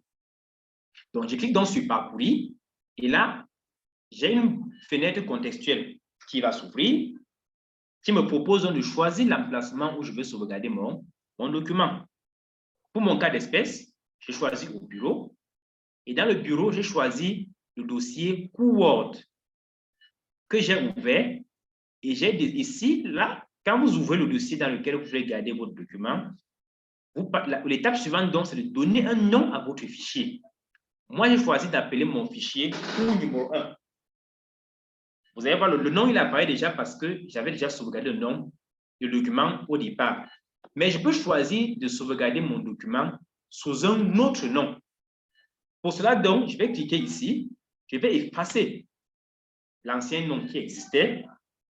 Et je vais appeler mon document désormais cours numéro 1, peut-être suite. Là, Word va donc conserver les deux documents dans mon ordinateur. L'ancien document que j'avais créé qui s'appelait cours numéro 1 et le nouveau document que je suis en train d'enregistrer qui s'appelle cours numéro 1 suite. Et là, je clique donc sur enregistrer. Mon document, il est enregistré. Et pour être sûr que mon enregistrement s'est effectué, évidemment, avec succès, vous allez voir là, au niveau de la barre du titre, mon document porte désormais le nom cours numéro 1, suite. Cela me renseigne donc que mon enregistrement s'est effectué avec succès. Alors, je ne sais pas si j'ai répondu à la préoccupation de Bodion. Si c'est le cas, il va signaler. Donc, en attendant qu'il signale si il a finalement compris l'enregistrement, je vais revenir sur Venom et Agnès qui ont un problème avec le clavier. Alors, pour que je puisse vous aider, il faudrait que je sache quel est le clavier que vous avez devant vous. Clavier devant vous. Mais sinon, je vais vous présenter la méthode générale. Alors, là, devant moi, le clavier que vous avez, c'est un clavier français. Donc, ça, c'est un clavier français sans pavé numérique. Il y a des claviers français avec le pavé numérique, par exemple. Donc, je vais activer le pavé numérique pour que vous voyez. OK. Donc, voilà un clavier français complet. Il a... Bon, on va profiter rapidement, puisque la question, la problématique se survient là, pour parler rapidement des parties d'un clavier. Alors, un clavier a plusieurs parties. La première partie, généralement, bon, ici, ça ne s'affiche pas sur mon clavier visuel, malheureusement. Vous allez voir, c'est la première ligne de tout clavier que vous avez. Cette ligne comporte la touche échappe, qui est une touche qui permet d'annuler un travail, d'annuler une transaction, d'annuler l'ouverture d'une fenêtre, bref, d'annuler. Après, la touche échappe comporte les touches de fonction, dont la première touche de fonction s'appelle F1, qui est une touche réservée à l'aide. Donc, si vous êtes dans une fenêtre, dans un document ou bien dans un logiciel, lorsque vous appuyez sur F1, généralement, c'est lorsque vous demandez l'aide. Donc, il y a une page d'aide qui va s'ouvrir. Donc, si j'appuie par exemple F1, sur mon cas là, vous allez voir, il y a une page d'aide de Office qui va s'ouvrir pour me demander quelle est la préoccupation que j'ai. Donc, ça, c'est le cas lorsque on appuie sur F1, ça ouvre l'aide. Les autres touches de fonction sont utilisées pour d'autres usages. Généralement, les gens qui font dans le secrétariat, donc notamment ce que nous sommes en train de faire là, l'édition de texte, ils n'en ont pas besoin. Sinon, ils ont besoin généralement de la touche F12. La touche F12 qui est l'équivalente de la touche enregistrer sous. Et comme je l'ai dit tout à l'heure, en rappel, pour ici, je vais le rappeler, enregistrer sous veut dire enregistrer mon document sous un autre nom. Donc, voilà ce qui veut dire enregistrer sous. Donc, si je ne veux pas faire cliquer sur fichier et ensuite sur enregistrer sous, je peux choisir d'appuyer directement sur la touche F12. Donc, F12 est l'équivalent de cliquer sur fichier et de venir ici cliquer sur enregistrer sous. Donc, ça, c'est la touche de fonction généralement qu'on utilise. La touche F1 pour l'aide et la touche F12 pour enregistrer sous. Après la touche de fonction, nous avons une touche à caractères spéciaux.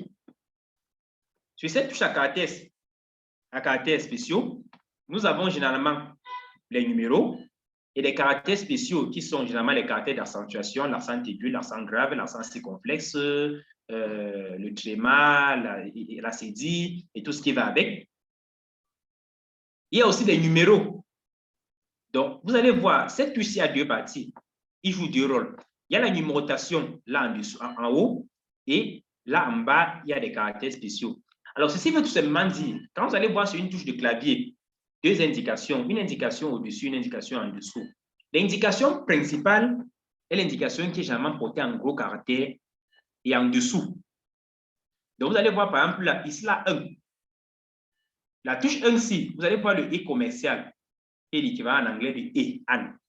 C'est pour dire que la touche 6, sa principale fonction est de faire afficher le caractère E. Vous allez voir, si j'appuie la touche là, il va m'écrire le caractère E.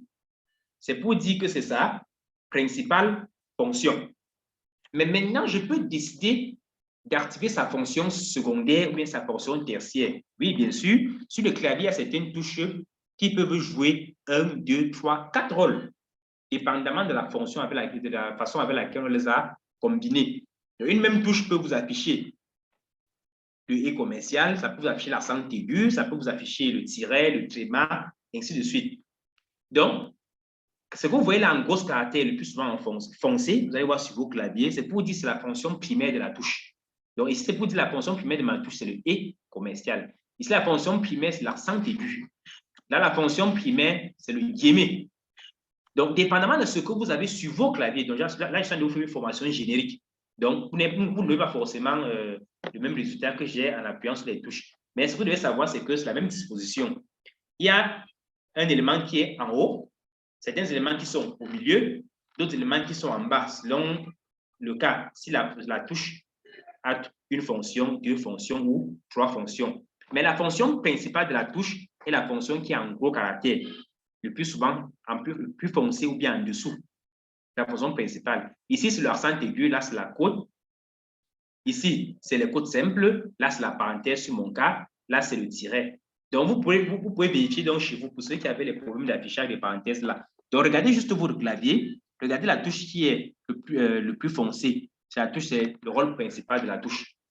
Maintenant, pour activer l'option numérique, peu importe la langue du clavier que vous avez, que ce soit le clavier allemand, le clavier français, chinois et autres, pour activer l'option numérique, il faut activer la majuscule. Vous voyez la touche maj. Donc, une fois que vous activez la majuscule, vous allez voir automatiquement, c'est les numérotations là qui deviennent les touches principales. Donc, quand j'active la majuscule, si j'appuie ici, là, ce n'est plus le groupe E commercial qui va apparaître, c'est le 1. Là, c'est 2. Là, c'est 3. Là, c'est 4. Là, c'est 5. Là, c'est 6. Mon clavier, la touche, cette ligne-là va se comporter directement en clavier numérique. Et c'est la raison pour laquelle vous allez voir certains claviers n'ont pas le pavé numérique. Tout simplement parce que on peut, à la place du pavé numérique qui se trouve généralement à droite ici, remplacer toutes ces touches-là qui ne servent bien évidemment pas à grand-chose par cette ligne-ci. Et comment est-ce que le remplacement se fait? Tout simplement en activant la majuscule. Donc, quand j'active la majuscule, donc, j'active dans la fonction secondaire de la touche. Donc, la fonction primaire de la touche est utilisée sans appuyer une quelconque touche. Donc, je me rassure juste que la majuscule est désactivée. Quand j'appuie la touche là, vous voyez ce qui s'apparaît là. Quand j'appuie la majuscule, quand j'appuie la touche simplement, c'est pour dire la fonction primaire de la touche. Quand j'active la majuscule, là, c'est la fonction secondaire. Maintenant, je peux choisir d'activer la fonction tertiaire parce qu'il y a des touches qui ont 3 fonctions, parfois même 4. Qu'est-ce que je fais? Je vais venir ici sur le clavier. Je me rassure que la majuscule, elle est désactivée. Il y a une touche là pour certains claviers, généralement pour la plupart des claviers, elle est juste après la barre d'espacement. La touche Alt-GR. Donc, quand j'appuie sur Alt-GR, vous allez voir. Donc, ce que vous voyez ici en visuel, c'est le comportement en arrière-plan que votre clavier opère. Donc, quand vous appuyez sur la touche Alt-GR et que vous maintenez la touche enfoncée, bien sûr.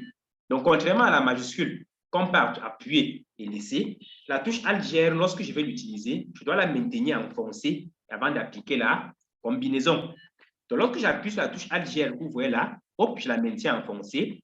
Vous voyez, ici, on me dit que la touche 3, je peux l'utiliser pour le faire, cette accentuation, ce que vous voyez là, qu'on appelle généralement le dot. Je peux utiliser la touche 4 pour mettre le dièse. Je peux utiliser la touche 5 pour mettre l'alcoolate. Donc, ça, c'est la touche, ça fait 1, 2, 3, 4. Je peux utiliser la touche 4 pour mettre l'alcoolate. Je peux utiliser la touche 5 pour mettre le crochet. Je peux utiliser la touche 6 pour mettre la barre verticale. Je peux utiliser la touche 7 pour mettre l'échappement. Je peux utiliser la touche 8 pour mettre le slash. Je peux utiliser la touche 9 pour mettre le chapeau. Mais si j'appuie là, le chapeau apparaît, là en bas. Donc, j'appuie Alt-GR, je maintiens. J'appuie là, ça me met le chapeau. Je peux utiliser la touche 0 pour mettre l'arrobase. Pour ceux qui ont les adresses email, c'est une touche qui donne souvent l'effet de la retour aux gens. Mais là, quand j'appuie Alt-GR, il me suffit d'appuyer la touche 0. Ma touche 0 se transforme en arrobase. Je peux appuyer la touche qui suit le 0 pour mettre le crochet fermant. La touche qui suit le crochet fermant pour mettre la collade fermante. Et là, ça, c'est la touche backspace qui est jamais utilisée pour effacer. Donc, vous voyez que cette première ligne donc possède 3 fonctions. La fonction primaire qui est utilisée lorsqu'on ne fait aucune combinaison. Donc, vous allez en faire les essais donc, chez vous.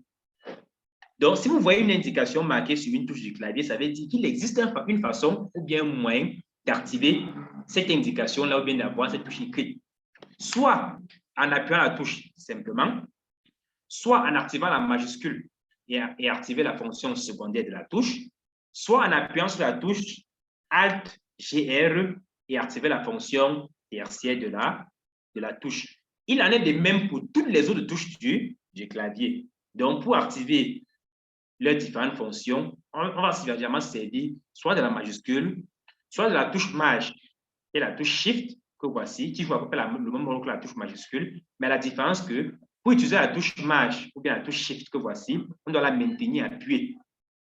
Contrairement à la touche majuscule où je peux l'activer et travailler sans souci. Et la dernière touche qui sert de fonction, c'est la touche Alt-GR qui me permet d'activer la fonction tertiaire des touches du clavier. Donc, vous allez utiliser donc ces combinaisons donc, pour vous repérer sur les différentes touches de vos claviers. Donc, on ne va pas trop traîner là-dessus. C'était juste un petit coup sur le clavier.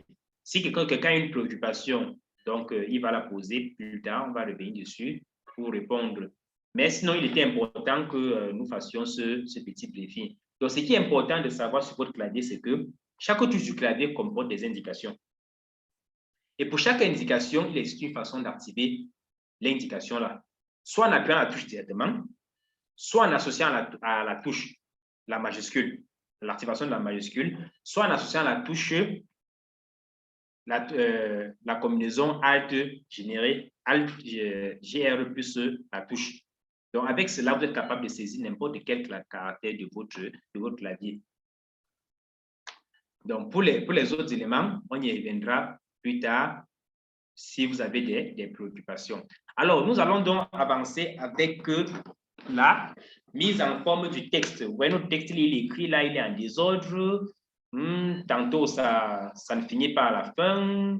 Ça finit en désordre là au début et autres là. Alors, quand un texte est comme ceci, l'expression qu'on utilise pour qualifier le texte, c'est qu'on dit votre texte n'est pas justifié. Alors, que veut dire justifier un texte? Justifier un texte veut dire soit la ligne à gauche, soit la ligne à droite, soit la ligne au centre, ou bien la ligne à gauche et à droite. C'est ça qu'on appelle justifier le texte. Donc, il y a 4 façons de justifier le texte. La première façon, c'est la façon par défaut. Par défaut, lorsqu'on saisit un texte dans Word, Word va justifier le texte à gauche, comme c'est le cas là. Donc, c'est certainement la même chose chez vous là. Vous allez voir que vos textes sont justifiés à gauche. Ça veut dire quoi? Ils sont alignés à gauche. Tous les textes commencent à gauche. Là, on dit que le texte est justifié à gauche. Je peux décider de changer la justification de mes textes et dire que désormais, je veux que mes textes soient justifiés plutôt à droite. À quel moment est-ce qu'on utilise un texte justifié à droite? J'ai fini d'écrire peut-être un courrier, un texte ou bien une lettre, et je vais signer le texte. Je vais mettre en bas ma signature Brumel. Il faut dire que c'est Brumel qui a écrit. Alors, je vais sélectionner Brumel. On peut faire le rappel sur la sélection. Comment est-ce qu'il fait pour sélectionner Brumel? Je pose le curseur soit en début, soit en fin de Brumel. J'appuie la touche Shift ou bien Maj que je maintiens là enfoncé et je me laisse les touches de direction pour faire ma sélection. Une fois que ma sélection est effectuée, je choisis ici. Est-ce que je vais la justifier à gauche? Par défaut, c'est à justifier à gauche. Est-ce que je vais justifier au centre? Par défaut, Word va placer Brumel au centre de la page, bien de la ligne. Est-ce que je vais justifier à droite? Par défaut, Word va venir placer Brumel à droite. Donc, voilà à quoi sert par moment la justification à droite du texte. Maintenant, généralement, pour les textes, ça peut être des rapports, des mémoires, des présentations ou bien autres courriers administratifs. Généralement, on opte pour la justification gauche-droite. Donc, pour le faire, qu'est-ce que je fais? Je me rassure qu'il ait sélectionné tout mon texte. Alors, comment sélectionner tout le texte? Est-ce que je vais poser le curseur là et me mettre à aller mot par mot, ligne par ligne? Vraiment, c'est long et c'est fastidieux. Donc, on n'a pas que ça à faire. Pour sélectionner le texte, nous avons la chance. Word offre une facilité pour sélectionner tout un texte en une fois, mais tout un document en une fois. Il suffit d'ouvrir le document, d'appuyer la touche CTRL, je la maintiens enfoncée, j'appuie la touche CTRL, je la maintiens enfoncée et je la combine avec la touche A. CTRL A. Donc, quand je fais CTRL A, automatiquement, vous allez voir, Word va me sélectionner tout mon texte. Quand j'ai fait CTRL A, je vais justifier mon texte à gauche et à droite. Je clique là sur Justifier. Vous allez voir automatiquement, désormais, c'est aligné à gauche et c'est aligné à droite. Sauf pour des textes qui sont des fins de ligne, des paragraphes qui ne suffisent pas pour aller jusqu'à la fin. Donc, je sélectionne mon texte et je clique sur justifier. Alors, Word va l'aligner confortablement à gauche et à droite. C'est ça qu'on appelle justifier un texte à gauche et à droite, ou bien tout simplement justifier tout court. Donc, quand on dit justifier ton texte tout court sans préciser, ça veut dire qu'il faut le justifier à gauche et à droite. Mais lorsqu'on précise, ça peut vouloir dire justifie-le au centre, justifie-le à gauche, et justifie-le à droite. Mais quand on dit justifier tout court, c'est pour dire que pour les textes, il doit être justifié de part et d'autre, à gauche et à droite. Alors, jusque-là, je suppose que nous sommes ensemble, on est bon. Il n'y a pas de préoccupation. Alors, nous allons évoluer. Donc, mon texte il est un peu grossier là, il me mange déjà la page. Donc, je profite là, on va venir faire un rappel. Je vais réduire la taille de sa police, voilà, pour pouvoir la voir en visuel là. Il était un peu trop gros, trop gigantesque. Il m'empêchait de la voir en entièreté. Rendu à ce niveau, vous allez voir là, on va parler de l'écartement entre les lignes, ce qu'on appelle l'interligne. Donc, l'interligne dans un document, c'est le vide qui sépare deux lignes de document. Mon interligne, par défaut, pour certains documents Word, il est à 1,15. Je peux décider d'augmenter l'interligne, c'est-à-dire l'espace qu'il y a entre les lignes de mon document. Il y a une méthode villageoise qui consiste à venir là en fin de ligne, se mettre à taper là pour augmenter les espaces. Mais vraiment, ce n'est pas beau. Ce n'est pas beau parce que lorsqu'un expert ouvre votre document, il se rend compte que vous êtes un amateur. Alors, pendant qu'on y est, j'ai fait l'exemple comme ceci, j'ai augmenté les espaces volontiers en tapant sur la touche Entrée. Mais quand tu tapes sur la touche Entrée, c'est pour dire va à la ligne. Donc, va à la ligne, va à la ligne, va à la ligne. Mais si je me rends compte que ça ne me plaît pas et que je veux revenir à la configuration initiale de mon texte, c'est-à-dire mon texte tout collé comme il était au départ, il y a toujours des méthodes pour faire le retour, c'est-à-dire le undo, de annuler ce que je viens de faire. Je peux venir là, sur la barre à outils, j'appuie sur la flèche là, vous voyez tous sur la flèche là, retour. Donc, quand j'appuie sur retour, c'est pour dire j'annule ce que je viens de faire. J'appuie là sur retour.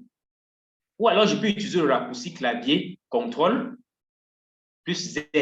J'appuie sur CTRL et j'associe la touche Z. Vous inquiétez pas pour le raccourci clavier, on aura peut-être probablement une séance où on va consacrer peut-être 30 à 40 minutes uniquement sur le raccourci clavier. Ce sont des astuces qui permettent d'aller rapidement lorsqu'on saisit. Mais pour le cas d'espèce, puisqu'on est sur le cas, donc quand je fais CTRL et j'associe la touche Z, alors ça me permet d'annuler ce que je viens de faire et de revenir à l'étape précédente. Alors, il était question pour nous d'augmenter l'interligne. Donc, je vais sélectionner mon texte. Je vais cliquer là. Ouais, là, ça c'est 1,15. Je peux choisir de mettre à 1,5, à 2,00. Vous voyez comment est-ce que Word est formidable? Parce que quand je sélectionne 2,00, il me montre à quoi mon texte va ressembler si jamais j'adopte cette police-là. Quand je sélectionne 2,5, pareil, 3 pareil, et ainsi de suite. Donc, je peux sélectionner 1 pour dire que je veux que mon texte soit hyper serré, si c'est une lettre que je suis en train d'écrire, ou bien je peux choisir 1,5, qui est la police qu'on utilise pour la rédaction des mémoires. Donc, voilà comment est-ce que je peux modifier l'espace entre les différentes lignes de mon document Word, tout simplement en naviguant là. Donc, l'élément qui est coché là, Word m'indique que c'est l'interligne qui est définie actuellement pour mon document. Alors, si c'est bon pour tout le monde jusqu'à ce niveau, alors on va évoluer avec un autre élément très important, toujours concernant la mise en forme d'un document Word, les numérotations. Qu'est-ce qu'on voit dans un document Word? Ici, si je décide, je vais décider de lister mes animaux préférés. Alors, petit rappel, on a dit tout à l'heure que lorsque Word souligne en rouge, ça veut dire quoi? Il ne retrouve pas le mot ici. Je vais, il ne connaît pas ce qu'il veut dire je vais, ça n'existe pas dans son dictionnaire. Alors, Word me rappelle donc ici, j'ai fait une faute. Donc, je viens donc ici, je fais un clic droit, je vois les suggestions de modification qu'il propose. Il me dit je vais, ok, je voyais ça. Si j'écris animaux avec 2 N exprès, Word me dit qu'il ne connaît pas un animal qui existe avec 2 N. Je me rends compte que c'était une erreur. Je vais venir là, j'enlève un N. Je vais lister mes animaux. J'ai écrit ceux. Vous voyez, quand je mets ceux-là, ça c'est une faute de formulation, de grammaire. Il se perd, il ne sait pas ce que ça veut dire. Là, je voulais écrire. Je vais décider de lister mes animaux préférés. Alors, mes animaux préférés, je ne sais pas pour vous, mais moi, mon animal préféré, l'animal que j'aime le plus, c'est le lapin. Le lapin. Alors, j'ai le lapin, je vais ajouter au lapin, je vais ajouter le chat, je vais ajouter le chien, je vais ajouter le loup. Voilà mes 4 animaux préférés. Je vais vous laisser 1 minute. Chacun va lister 4 animaux qu'il préfère, 4 animaux qu'il préfère. Ou alors, il va lister 4 choses qu'il préfère. Ça peut être 4 formations qu'il préfère, 4 femmes qu'il préfère, ou bien 4 hommes qu'il préfère. Ça dépend de chacun. Donc, à chaque fois que vous avez fini d'écrire un élément, vous appuyez sur la ligne pour insérer le prochain. Alors, quand vous finissez, vous pouvez lever la main pour dire que vous avez écrit 1, 2, 3, 4 éléments. On va voir comment est-ce qu'on fait pour numéroter les éléments, que ce soit la numérotation ou bien l'insertion des puces. Rappelez-vous, quand vous finissez, vous levez la main. Ça me permet de savoir que vous êtes à la ligne. Donc, chacun va écrire une liste tout bête là. Moi, j'ai choisi la liste de mes animaux préférés. Donc, vous avez listé autre chose. Ça peut être la liste des fruits préférés, la liste des villes préférées, les pays préférés, les formations préférées, les filières préférées. Ça dépendra de chacun. Alirou, Kola, Bodion, Guy, Vermont. Est-ce que c'est bon pour tout le monde là? Personne n'a fini? Là, c'est bon. Là, c'est bon. Ok, là, c'est bon. Tu as fini de lister tes éléments. On a demandé de lister 4 éléments. À chaque fois qu'on a fini d'écrire un élément, on va à la ligne. C'est bon de ton côté? Tu as déjà listé? Oui, c'est bon. C'est bon. C'est bon? Ok, ça, c'est parfait. Oui. Alors, deuxième étape, chacun va sélectionner les éléments qu'il a listés. Donc, on va sélectionner. On se rappelle, donc, pour faire la révision sur la sélection, je vais sélectionner tous mes éléments. J'ai plusieurs méthodes de choix. Je vais me servir de ma souris. J'ai dit que cette méthode, bon, pour ma part, je ne sais pas pour vous, moi, je ne l'aime pas beaucoup parce que parfois, ça sélectionne au-delà de ce qu'on veut et à la limite, ça devient chiant. Donc, moi, je préfère utiliser, moi, ma souris et mon clavier. J'ai une sélection efficace, rapide et fiable. Alors, une fois que j'ai sélectionné, ce que je fais, c'est, on va profiter pour réviser puisque la séance d'aujourd'hui étant déjà à la fin. Donc, on va profiter pour réviser. On va changer de police ensemble rapidement là. Donc, je viens là sur les polices de Word. Je vais choisir la police Ayal Naro, qui est une police qui est utilisée généralement pour les courriers administratifs au Cameroun. Je ne sais pas pour vous dans vos pays. La taille de la police, je vais choisir 14 également. Je peux grossir ma police au choix. Je peux la réduire au choix. Donc, je m'amuse là pour qu'on fasse la division. Je vais mettre mes éléments en majuscule que j'ai sélectionnés, que tous mes textes soient écrits en majuscule. Je vais les mettre en gras. Je vais les mettre en italique. Je vais venir là, je vais sélectionner le chat. C'est un félin. Moi, j'aime particulièrement les félins. Je vais le souligner. Et pour dire que je veux que le lecteur porte une attention particulière sur le chat, parce que je l'ai souligné. Je vais changer la couleur du loup, puisqu'il est un peu intrus ici, c'est le seul animal sauvage. Donc, il faudrait aussi qu'on puisse le distinguer. Donc, je change sa couleur, je vais le mettre à une couleur autre.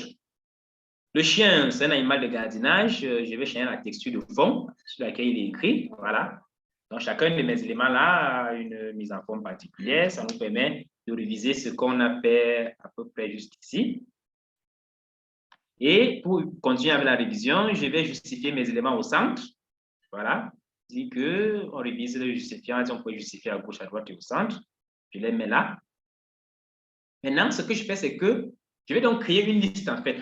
Créer une liste. Donc, créer une liste veut dire créer un ensemble d'éléments qui sont liés.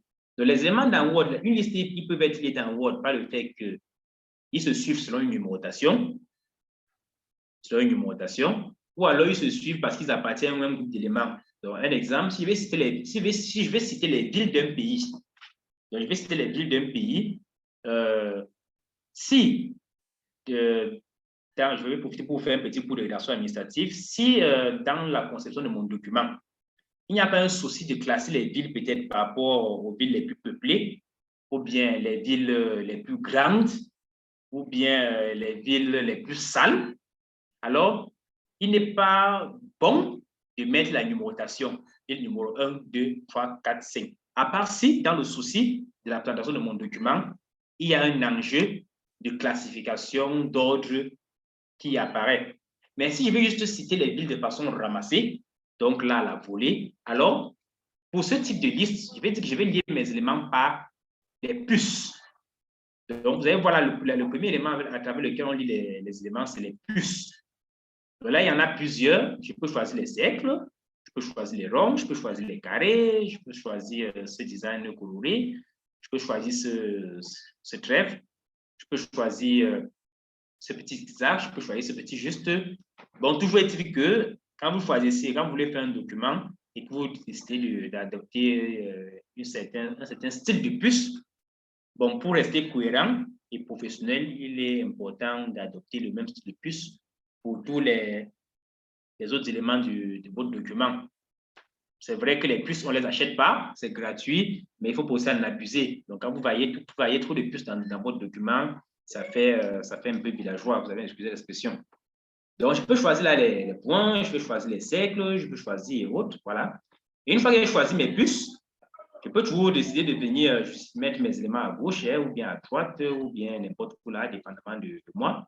Donc, voilà ça. Donc, voilà ça. Maintenant, si je voulais, vous allez voir ma liste d'éléments. Je ne l'ai pas fait de façon anodine, j'avais une intention. Maintenant, si je voulais peut-être dans mon document dire que je vais vous citer mes animaux préférés par ordre de grosseur. Voilà, ça veut dire que dans la logique de mon document, il y a un souci d'ordre que je veux mettre. Alors, quand vous mettez les points là, du côté rédactionnel, ce n'est plus côté rédaction, ce n'est plus correct. Parce que le point, c'est un peu comme si on les mettait au même point d'égalité. C'est comme si je les citais juste là, à la volée. Alors, si je vais dire que non, voici mes animaux préférés par ordre de grosseur, alors, à ce moment-là, je ne dois pas choisir de les lier par des plus, je vais les lier par des numéros. Pour dire qu'en fait, que le numéro 1, dans la grosseur, c'est le lapin. Le numéro 2, c'est le chat. Le numéro 3, c'est le chien. Le numéro 4, c'est le loup. Donc, vous voyez, là, on est en train de faire d'une pierre deux coups. En même temps, on se forme sur Word et en même temps, on apprend les petites tactiques pour la rédaction des documents administratifs. Donc, je reprends. Je sélectionne la liste de mes documents. Je vais choisir. Est-ce que je choisis la numéroté numéro 1, 2, 3, 4? Il y en a plusieurs types. Il y a la numérotation avec le point, la numérotation avec la parenthèse, la numérotation avec les grands groupes, grand 1, grand 2, grand 3. Si je suis en train de faire une table de matière avec des chapitres.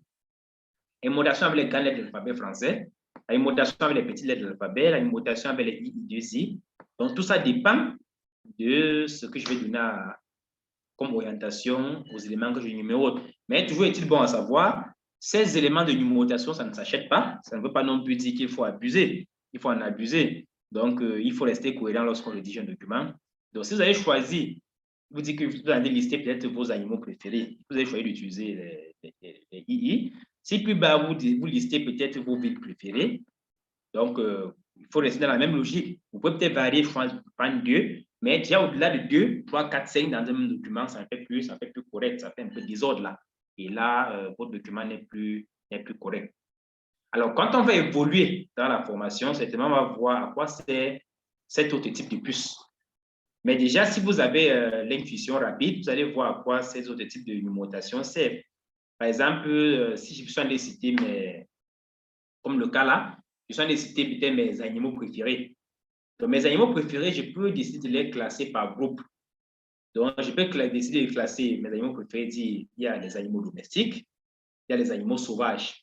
Alors, je pourrais avoir là, si je vais les classer toujours par grosseur, je vais classer peut-être le lapin, qui est un animal domestique.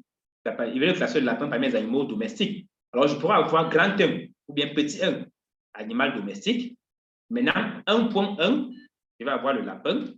1.2, chat. 1.2, chien. 1.3, etc. Et maintenant, en petit 2, comme animal sauvage, je pourrais avoir 2.1, le loup, 2.2, peut-être le hibou. Bon, moi, je n'aime pas le hibou, hein, donc c'est juste un exemple là. 2.2, le hibou, 2.3, peut-être le zèbre, la sèche, et ainsi de suite. Donc, ça, c'est la logique des 1.1, 1.2, 1.3. Donc, ça permet, généralement, ce type de numérotation est utilisé lorsque je suis en train de travailler dans un document où j'aurai une longue liste d'éléments à faire. Alors, ça permet à celui qui lit le document de rester dans le fil d'idée. Donc, quand il voit 1.1, il dit que, ah, un, c'était encore quoi là? Ah, un, il parlait des animaux domestiques. OK, donc ça veut dire que le chat qui cite là appartient à la catégorie des animaux domestiques. Donc, voilà un peu, à peu près. Mais un autre avantage qui est très important, lorsque j'ai décidé de lier mes éléments par la liste, alors je peux les trier. Pourquoi est-ce que je peux trier mes documents? Parce que désormais, ils sont liés. Je peux les trier. Je peux cliquer ici. Je peux sélectionner tous mes éléments. Je viens ici, je les trie. Donc, Word nous propose le tri par ordre alphabétique. Donc, croissant ou bien par ordre alphabétique décroissant. Vous voyez là? Quand j'inverse l'ordre, il va commencer par le loup, le lapin, le chien, ensuite le chat. Bien là, si je viens là, je choisis plutôt croissant. Alors là, il va commencer par le chat, le chien, le lapin et le loup. Donc, une fois que j'ai sélectionné mes éléments, je peux y faire des tris. Toujours ici, au niveau du positionnement des éléments, une fois que les éléments sont liés, je peux les déplacer par groupe, ce qu'on appelle généralement les retraits. Donc, je peux faire les retraits là, pour dire aller vers la droite ou bien aller vers la gauche. Donc, dépendamment de moi. Donc, selon la façon avec laquelle je vais les poser sur le document, je peux faire les retraits. Donc, voilà. Voilà pour ce qui est des petits éléments basiques qui concernent la mise en forme d'un texte sur Word. Alors, s'il faut se résumer aujourd'hui, ce que nous avons appris ensemble, c'est nous avons appris à reconnaître un document Word. Donc, je vais faire rapidement un petit résumé. On a dit un document Word, c'est un document dont le nom du fichier porte l'extension .docx. Donc, je l'ai dit tout à l'heure, pour reconnaître un document Word, j'ouvre la liste des documents dans mon ordinateur, je choisis un document là, je fais un clic droit. Chaque fois un clic droit, je vais sur propriété. Au niveau de propriété du document, je vais voir là .docx. Donc, que ce soit .doc ou bien .docx, ça veut dire que c'est un document Word. Et pour les machines comme la mienne, sur lesquelles le logiciel Word est déjà installé, vous allez voir le document Word porte déjà l'icône de Word. Donc, ça, voilà comment reconnaître un document Word. Deuxième élément, nous avons appris à comment créer un document Word. Nous avons dit la méthode est différente selon le système d'exploitation qu'on utilise. Mais l'une des méthodes les plus simples et les plus génériques, je viens sur mon bureau, bien n'importe où là, j'ai fait un clic droit, nouveau, dans la liste qui apparaît là, je vais choisir document Word, là, je crée mon document Word. Autre chose que nous avons vu aujourd'hui, c'est comment enregistrer un document Word que nous avons créé. C'est une méthode en 4 étapes. La première étape consiste soit à cliquer d'abord sur fichier. Après fichier, je vais choisir soit enregistrer ou bien enregistrer sous, dépendamment de ce que je vais faire. Enregistrer pour dire je vais enregistrer mon document tout simplement. Enregistrer sous pour dire je vais enregistrer mon document à lui donner un autre nom. Enregistrer sous, je vais mettre le nom de mon document et puis je vais valider. Alors, une fois que mon document est créé, il est enregistré, je peux l'ouvrir et l'éditer. Comme élément d'édition dans mon document, je peux choisir de faire des mises en forme, ce qu'on appelle des styles. Donc, les styles dans Word tournent autour généralement de la police. Donc, la police a plusieurs déclinaisons. Il y a le titre de la police. Word possède une centaine. Avec l'outil Word aussi, WordGet, j'ai le choix de la police que je veux. Et quand je choisis, je vois ce que ça donne comme rendu. Je vois si ça m'intéresse, je choisis. Déclinaison de police, j'ai la taille de la police. Aux déclinaisons, je peux mettre le gras, je peux mettre l'italique, je peux souligner. Je peux mettre le barré, si je veux porter une attention particulière négative sur l'élément. Je peux mettre les indices, je peux mettre les exposants. Je peux mettre remplir le fond. Cet élément, on ne l'a pas utilisé. Sur l'outil WordArt, on va revenir dessus dans la suite. C'est aussi très bon lorsqu'on veut faire les pages de couverture. Là, c'est pour mettre les fonds, le fond du document là. Le texte, là, je veux qu'il ait un fond noir ou bien un fond violet, ou bref, ça dépend de moi. Là, c'est pour mettre rapidement la taille haute. Là, ça, c'était les éléments des déclinaisons de police. Après les déclinaisons de police, nous avons embrayé avec les positionnements des contenus sur la page. Nous avons vu qu'on peut positionner les contenus sur la page de plusieurs façons. En les justifiant à gauche, en les justifiant au centre, en les justifiant à droite, ou bien en les justifiant tout simplement, ça fait une justification gauche-droite. Nous avons vu que dans notre document, nous pouvons modifier l'espace qui est entre deux lignes, ce qu'on appelle l'interligne. Alors, l'interligne, je peux la choisir 2, 3, 5, 3, 0, 0, je peux mettre ma 10, tout dépend de ce que je vais faire. Mais toujours est-il que lorsque je choisis une option d'interlignage, Word me montre l'aperçu avant que je ne valide. Pour finir, nous avons vu que lorsque nous avons un ensemble d'éléments dans Word, on peut décider de les lier. On ne lit pas seulement les mots, on peut aussi lire les textes. Donc ici, ça peut être tout un texte entier, ça peut être tout un paragraphe. Donc on peut lire les documents. Comment ça se fait? Tout ce que j'ai à faire, c'est de venir ici, je sélectionne la liste des éléments, je choisis quel est le type de liaison. Alors, pour rester professionnel, on a dit que le type de liaison qu'on va choisir dépend de l'orientation qu'on donne aux éléments qu'on a en train de lister. Je peux choisir les plus simples, je peux choisir la numérotation. Si je veux donner un ordre précis, ça peut être croissant ou décroissant, selon l'idée que je vais exprimer dans mon document. Alors, pour finir et se séparer, mettre fin à la séance d'aujourd'hui, je vais vous montrer quelque chose que vous connaissez déjà. Donc, copier un élément et le coller quelque part dans la page. Donc, pour copier un élément, cela se fait de la même méthode avec laquelle vous avez l'habitude de copier les fichiers dans votre ordinateur.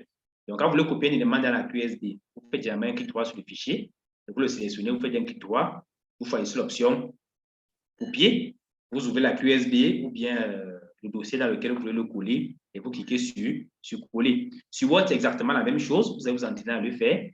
Si je veux copier un élément que j'ai sélectionné ou bien une partie du texte, je vais sélectionner tout simplement l'élément. Je fais un clic droit sur l'élément que j'ai sélectionné. Je vais choisir la copier. Couper, vous savez ce que couper veut dire? Couper veut dire que je vais déplacer, c'est carrément déplacer. C'est pour dire qu'à la fin de mon opération, il ne va plus exister à l'endroit initial où il était. Donc, je vais choisir la copier. Et là, je viens là. Je peux décider de le coller là, en dessus du texte. Je fais coller. Allez, oups. Quand je le colle là, il apparaît là au-dessus. Donc, voilà un tout petit bonus à ce qu'on a fait aujourd'hui. Donc, la séance d'aujourd'hui, elle est terminée. J'espère que vos attentes ont été couvertes et on se retrouve très bientôt, probablement mercredi ou bien demain soir. Je pense que M. Hippolyte va nous confirmer la date de la prochaine séance pour la suite de la formation. Alors, je vais laisser une minute. Si quelqu'un a quelque chose à dire par rapport à la séance d'aujourd'hui, rapidement en une minute, il va partager ce qu'il a dit et après, on va mettre fin à la séance de la formation et on va se dire à très bientôt. Alors, je vous passe la parole et je vous écoute.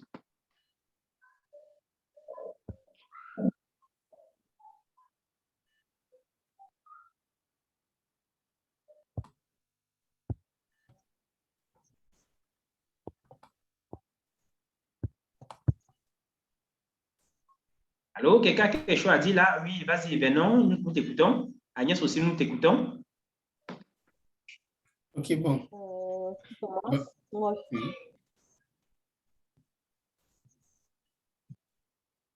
je commence là.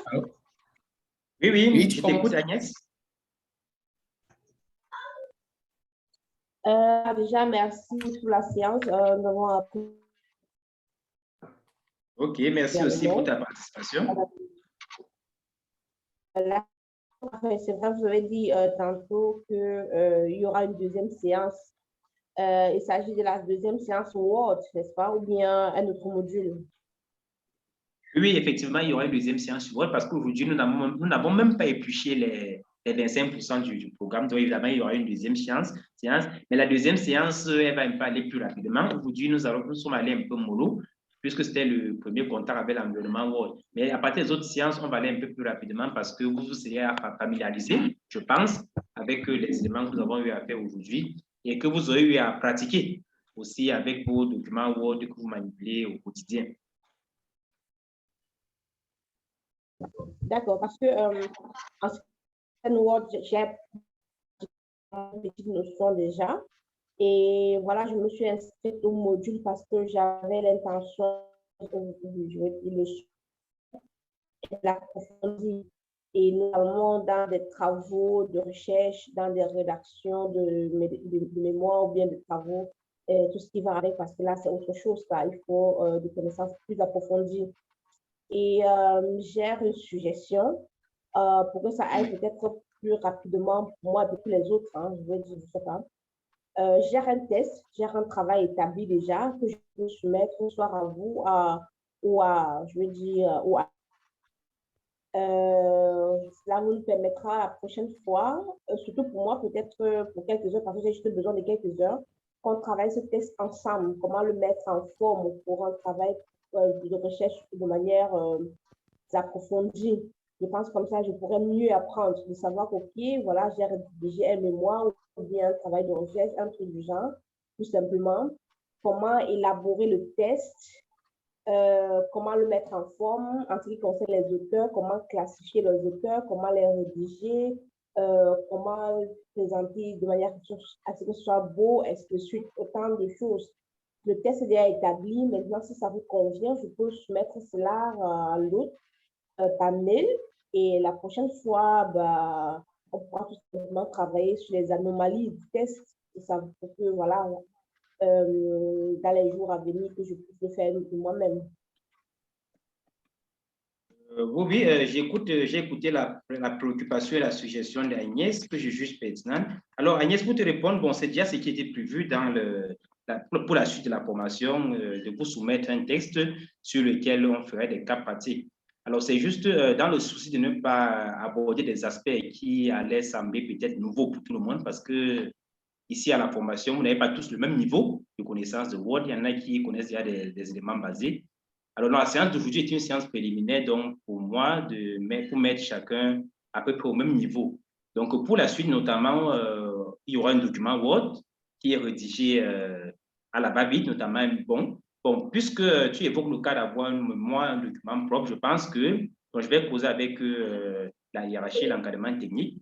Donc, si ils valident la proposition, alors on va choisir donc, autre que le document que nous avons prévu pour faire l'exemple, on pourra adopter ton mémoire rédactionnel et on va y appliquer, donc on va l'utiliser comme cas pratique pour la suite de la formation. Je pense que ça permettra à toi d'avancer, d'apprendre plus rapidement et je pense aussi pour les autres. Donc, pour la suggestion, nous l'accueillons, je l'accueille fièrement.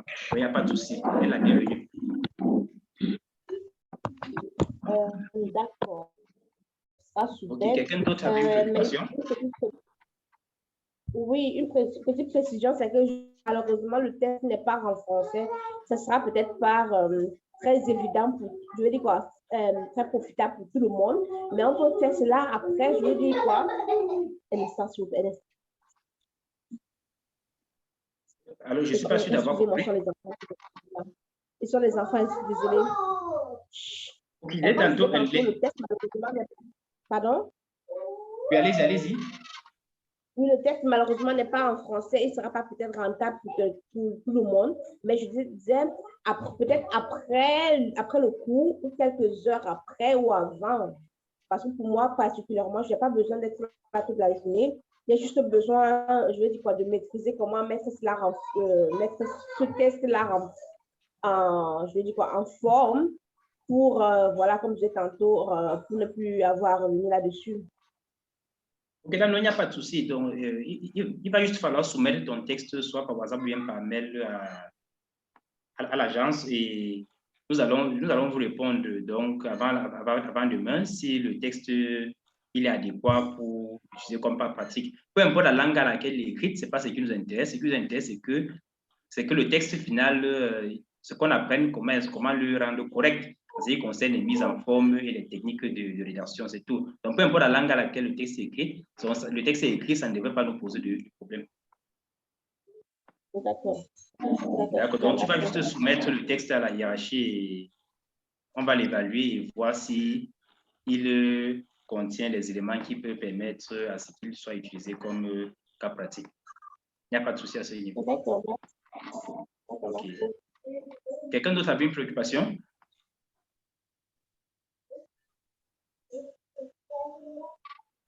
Non. D'accord. OK. Je vais vous souhaiter une très belle soirée à vous. On se dit à très bientôt pour la prochaine séance. Révisez bien, manipulez beaucoup. J'aimerais qu'à la prochaine séance, lorsqu'on va démarrer la formation, que tout le monde ait des questions à poser, tout le monde ait des incompréhensions. Parce que c'est quand lorsqu'on a des incompréhensions, on a des questions à poser qu'on apprend mieux et on retient aussi rapidement. Donc, pratiquez, essayez beaucoup. Ouvrez le document Word qui existe sur votre machine. Voyez des choses qui sont nouvelles, des choses qu'on n'a pas vues aujourd'hui. Demandez-vous comment est-ce que celui qui a fait le document a pu faire ces choses-là et revenez à la prochaine séance avec des questions. Je pense qu'avec ça, ça nous permet d'aller rapidement. Alors, très bonne soirée à vous. On se dit à très bientôt. Au revoir. Ok, D'accord, au merci revoir. vraiment.